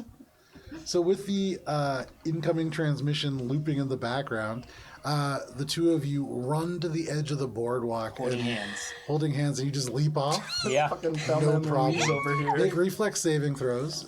I was thinking like Point Break. We got that like casual Oh, little yeah. narcotics deal at the beach. Yeah. It's crazy. 17. 17, okay. 17. In a drunken stupor and united in your hand holding, you dash to the end of this bridge. Shade, you watch this, having stopped with your like new, you don't have night vision. That's right. You guys didn't take I those have eyes. exceptional vision. You have exceptional vision.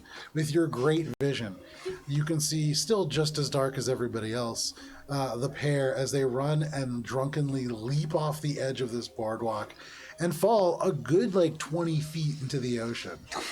It's much further. And Bubs, as you leap out, you're like, fuck. It's a far fall. Yeah. And you do see like there are elements of rocks and broken like wood sticking up.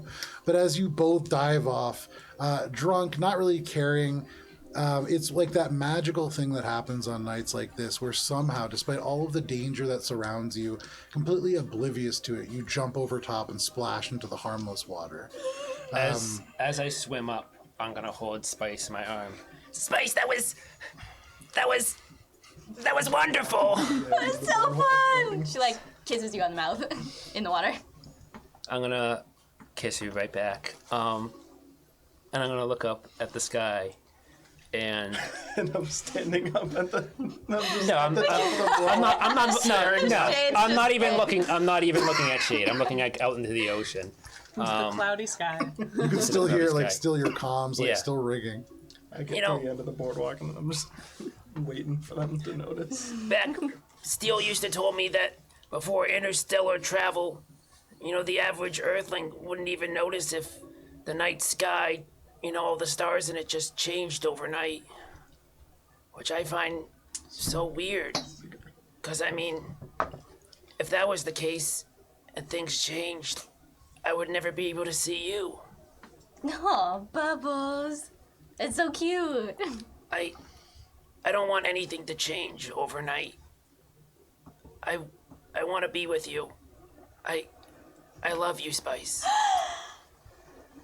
Oh my god, Bubbles! And she like is like flustering with her words because she's so excited.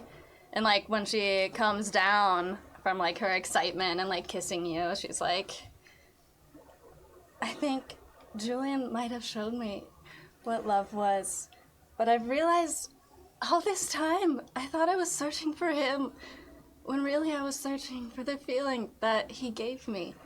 And I think all this time it's been right in front of me. I love you, Bubbles.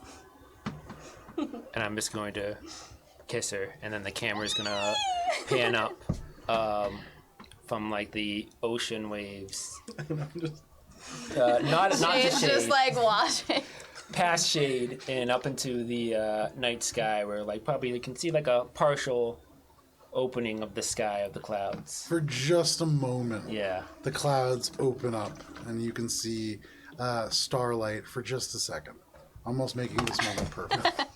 And then there's a seagull that poops on you guys. Nice. That's your goddamn bow.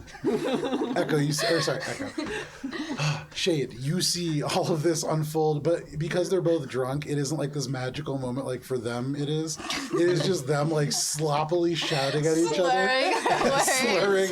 Like the waves kind of, the waves like bumping them into the docks. But I yeah, love you. that is what you see. Couple like popcorn baskets just like kind of bumping into them. Yeah, absolutely. It's like a very romantic situation for you guys. You're like living this Hallmark film. Everybody else is like, do they need help? Because you're Like gulping down water. Yeah, exactly. But I'm recording it to make Spice and Bubs Volume 2. Nice. Perfect. So, no problem. The collection. You can add that to the collection. Nice. But for the rest of you, as Spice and Bubs disappear, they jump off the boardwalk. What are you all doing with the remainder of your night? I meet up with Shade. Echo kind of trails behind a little bit and kind of tries to subtly be like, perhaps we should go home at different points so that we are not connected. And then just kind of looks down at them. But Shade, will you... There's like at least 3 more star-themed laser gun games. Will you win me more junk? Junk Queen. This is like What time legal is it? junk. Right now, it's probably getting close to like 9 o'clock at night. Oh, yeah. You got time. I can do that. Okay. We cover a lot of ground We in should- 3 hours. And then after that we'll go home. I mean, you don't have to come, and if you, we can spread it out. Flick my cigarette down at them in the water, see if that gets their attention. Right next to you, you just see the cigarette like floating. Spice does this from the down there. She's like, give me one. Stop doing stupid things, please. Give me one. I'm gonna drop one down knowing that it's just gonna land in the water. Make a reflex saving throw. Yeah, to catch Absolutely. this. Can I assist? Make a +2 conditional modifier as Bubs is like I'm steadying. not giving it in a spot that's No, I know. Yeah. I'm just Oh, So there that, we go. yeah, it was a natural 3. Nice, So perfect. You drop it. Seagull swoops in, grabs it before it even makes it like more That's than a what you couple get for all inches your down. stupid seagull noises all night. Yeah, exactly. You hear it howl in the distance with its new prize. As Gibbs mentions that you can go home separately if you don't want to come, Echo kind of like sits. I would like to play a game. Nice. Please come then. Please. And you can keep your own prizes. It's only Shade who I've suckered into my pyramid scheme of... I don't need the prizes. They're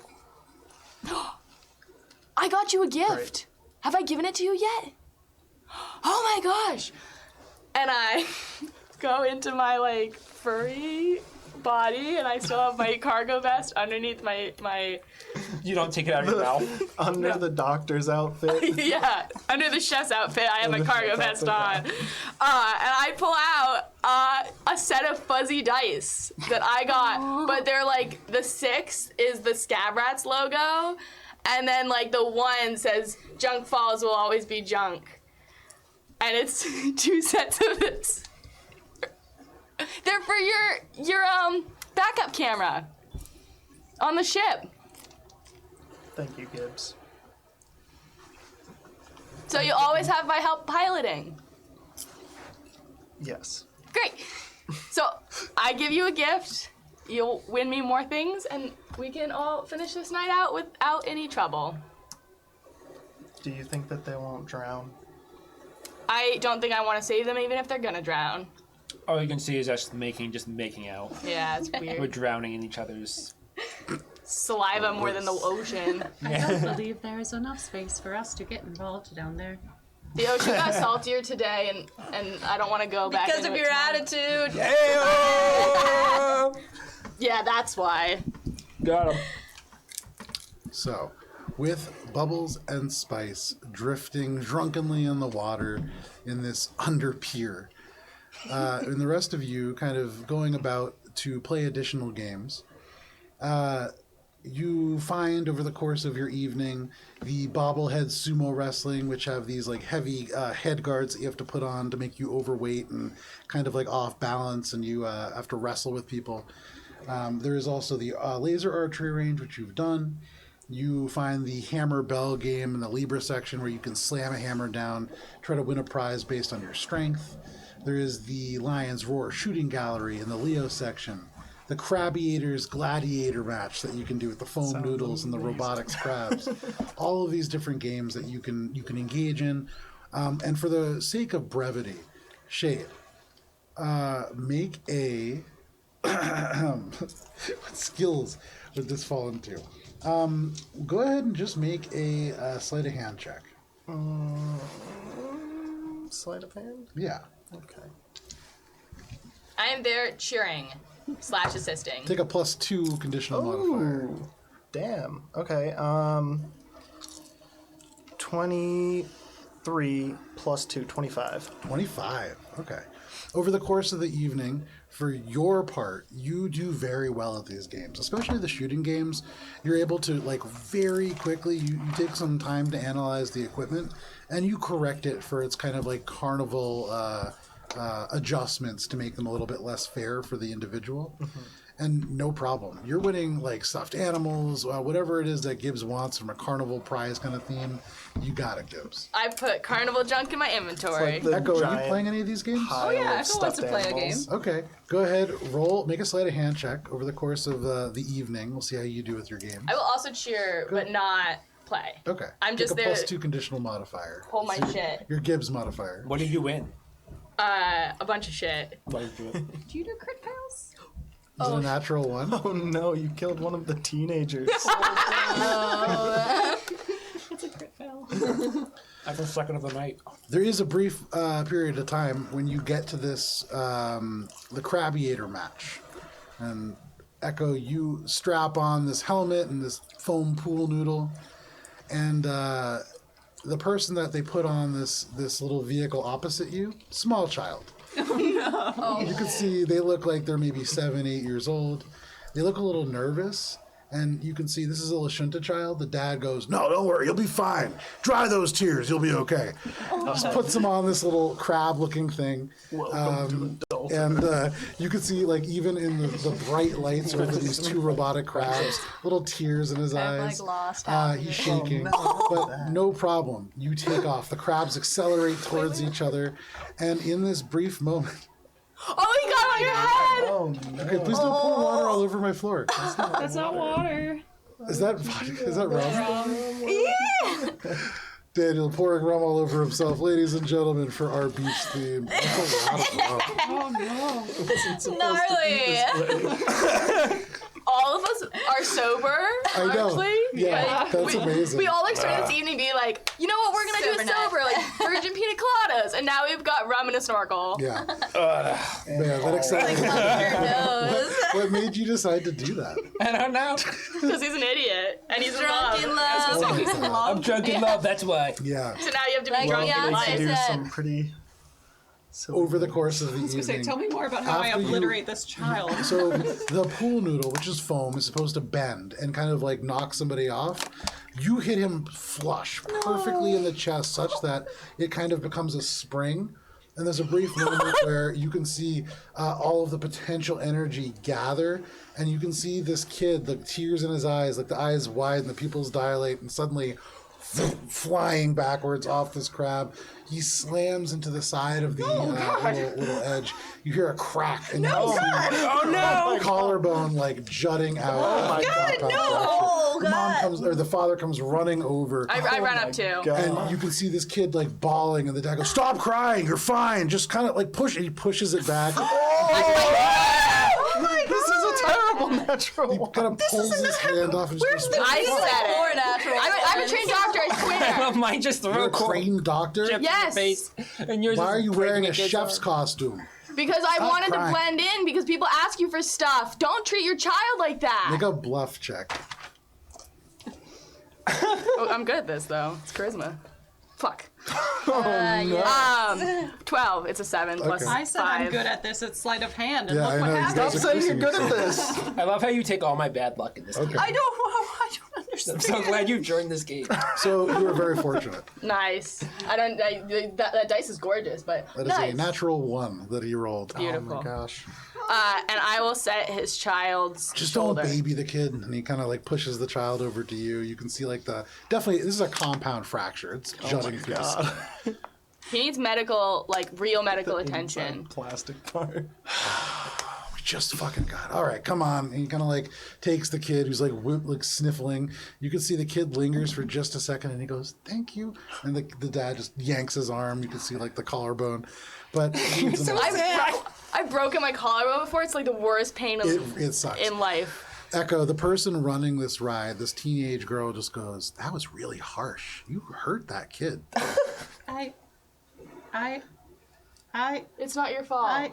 Are you even supposed to be here? You're working right now. She's on break.